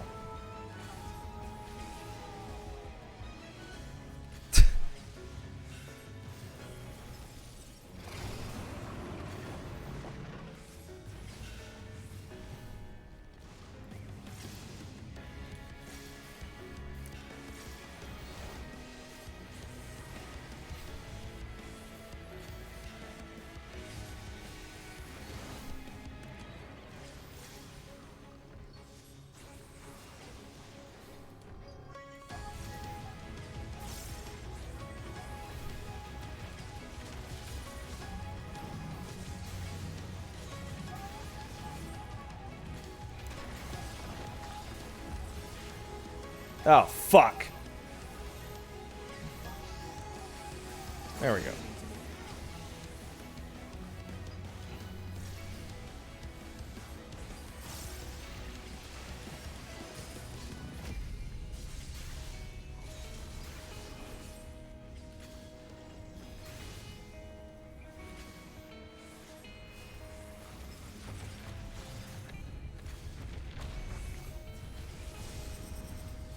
Ah, this is the one that sucks for Red Mage. Ah!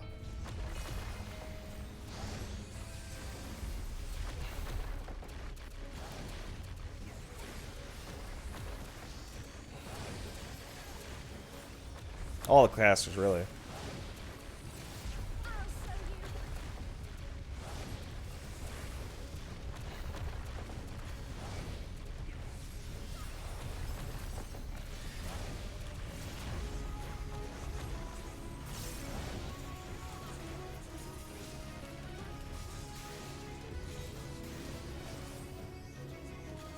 Well, I guess I'm not helping out with that. You underestimate me.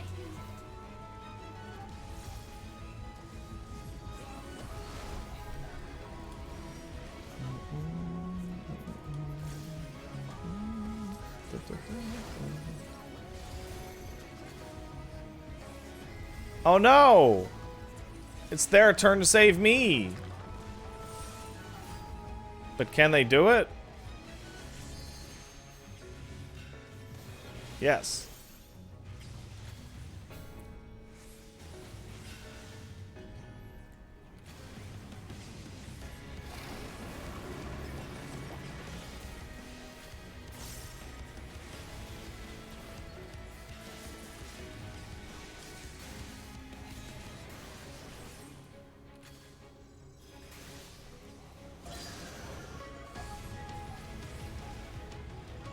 So I remember right, I don't think Reen ever uses the LB. I think I'm gonna have to use it.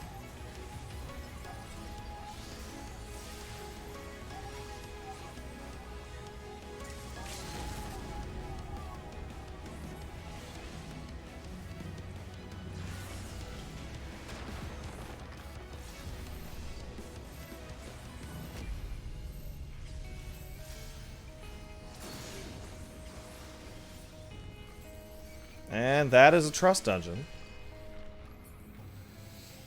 As you can see, didn't really get a whole lot. As 70 to 80 is going to take you a while.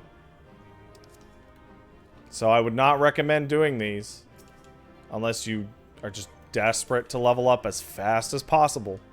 Just do your roulettes. Just do your roulettes.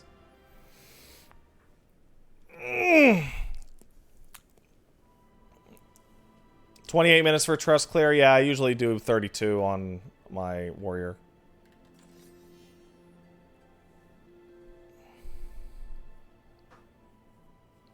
Alright, so. Do your main story.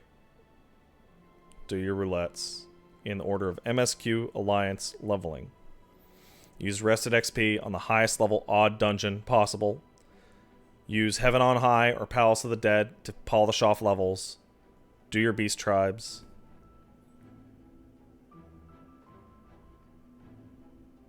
Fate and challenge log stuff can be helpful too.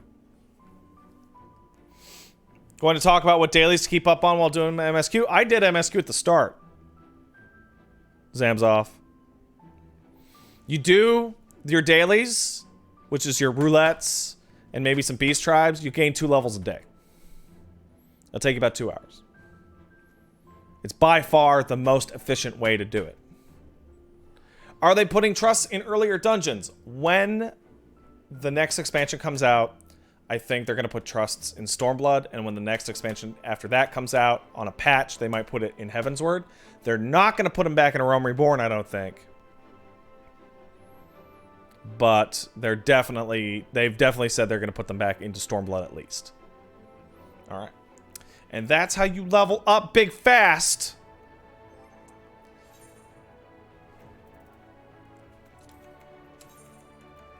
In addition to all that advice, for real, if you want to level up a class and you just want to throw yourself at it, just pick the highest level dungeon, queue for it, and wait.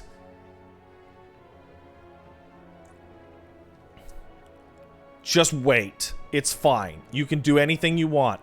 And I'll show you the option that makes that impossible. Sorry, very important. So when you're watching YouTube or whatever, boop, you'll notice that the sound goes away when you, and the frame rate goes down when you get out of the window. There's an option you're going to want to turn on. A very important option. It's in system, I think. It's in sound. And here it is. Play system sounds while waiting for the duty finder.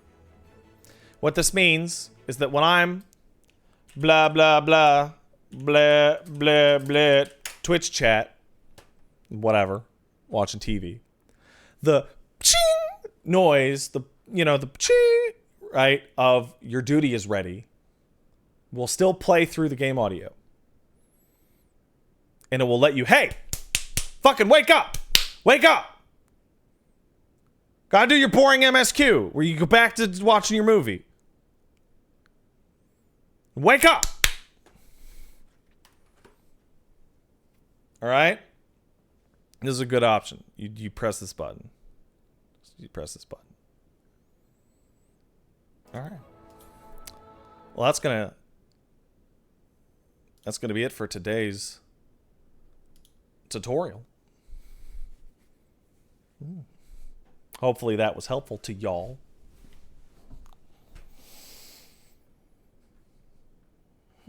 I'm going to go check, see if that thing is confirmed. Hold on.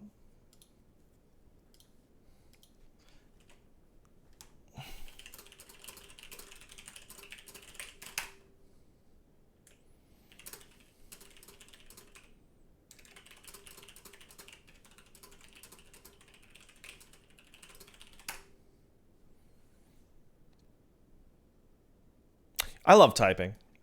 Isn't typing the greatest?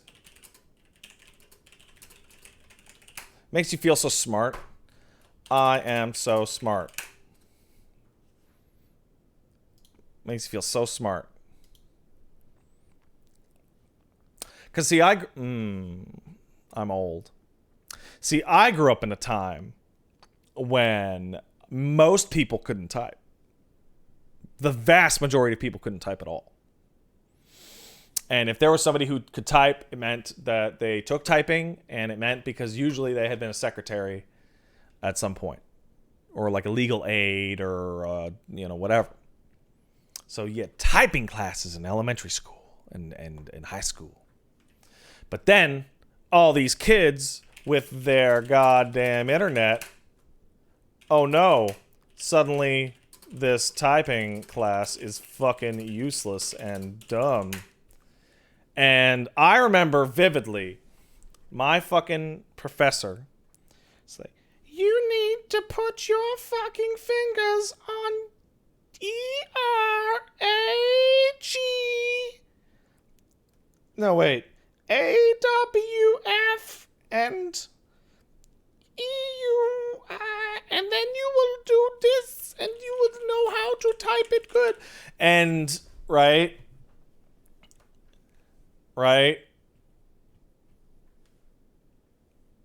ADSF and JKL, you will learn and then you will know the fastest way. And I'm like, how about I just type whatever I want by feel, because I'm typing like 6 hours a fucking day on that internet and I'm doing it for fun. Unlike some bitch-ass secretary that hates her boss because he a jerk. You know, like... No, so I got I got like a 70 in my typing class because I was using a typewriter, and I was like, I'ma crush this shit, goddamn, I'm the best. And she was like, well, you didn't use your type hands on the right keys, so mark off. And I'm like, fuck off. You're a drunk. Anyway.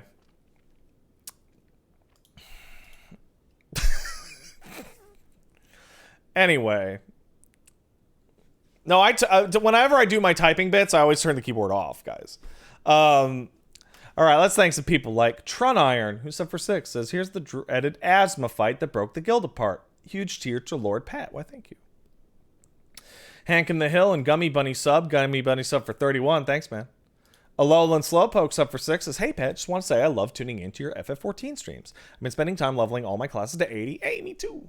And this stream has given me some good insight. Keep on rocking. Oh, you're quite welcome. I hope it was helpful to some people. It's all pretty normal shit. But you gotta get it all. Gotta get it all. Queequag, use 500 bits, says, God damn it, Pat. Over under is not odds of whether or not something will happen. It's how many times it will happen. Over under of whether X will happen is literally always 0.5. But what's the over under on that? Sumo Kumo sub, thank you. So did Sharp Dress Seb for 3, thank you. Farples sub for 23 says, yo, Pat, almost to that second sub, baby. Actually, no. You've subbed for 23 months, so you've already got you've already got 2 sub babies. Because you're 23. All right. Those are big fucking sub babies. Tara sub for 3. Thanks, Tara.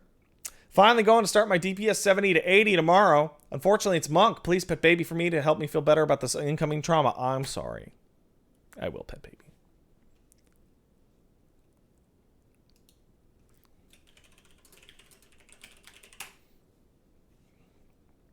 Jay Squirrel sub for 13. Thank you. Appreciate it. Been sub for over a year. When do I get Pat's OnlyFans? Never.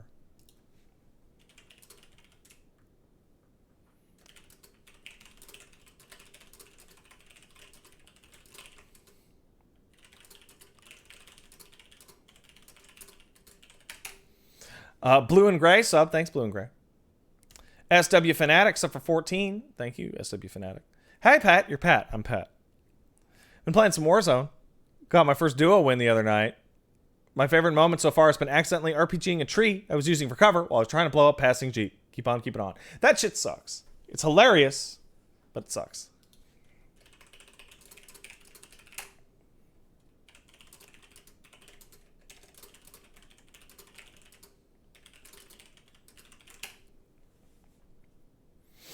I'm going to thank Sasha Green Spider Queen, gifting 5 subs. Thank you.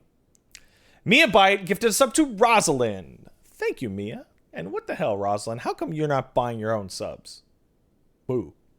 All right, I have confirmed I am busy Sunday night with a video game work thing, which you will see next week.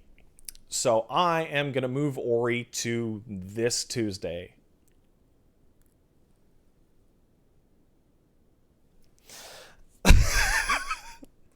Oh, poor Ori. It's almost like it's the game I'm moving because I care about it the least. Isolix sub for 8 says, happy 8 months, Goblin Lord. Thanks for getting me into this wonderful game. I finally hit Shadowbringers content, and holy shit, the quality jumped hard. It did. It did.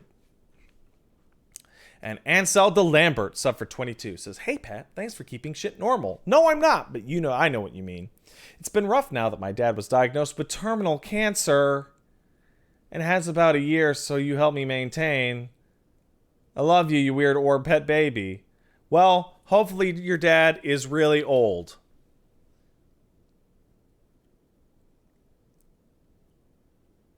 And everything goes as... I don't know how to respond to these.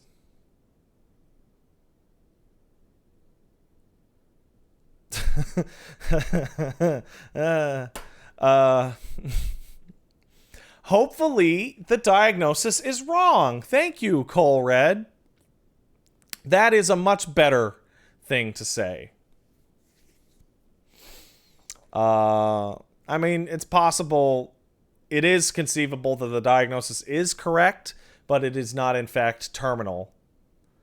And your dad makes your doctor look stupid, which would be nice. Good luck with that, buddy. Sorry if I'm acting a little awkward. I genuinely don't know how to handle things of that level of seriousness. I tend to joke about everything, and then it's like, this is not good to joke about. Chain Wolf stress up for 5. Thanks, Chain Wolf. Appreciate it. And I will see you guys on Monday. And you all have a good weekend. All right? Y'all have a good day. I'm going to go wait now. Okay, bye.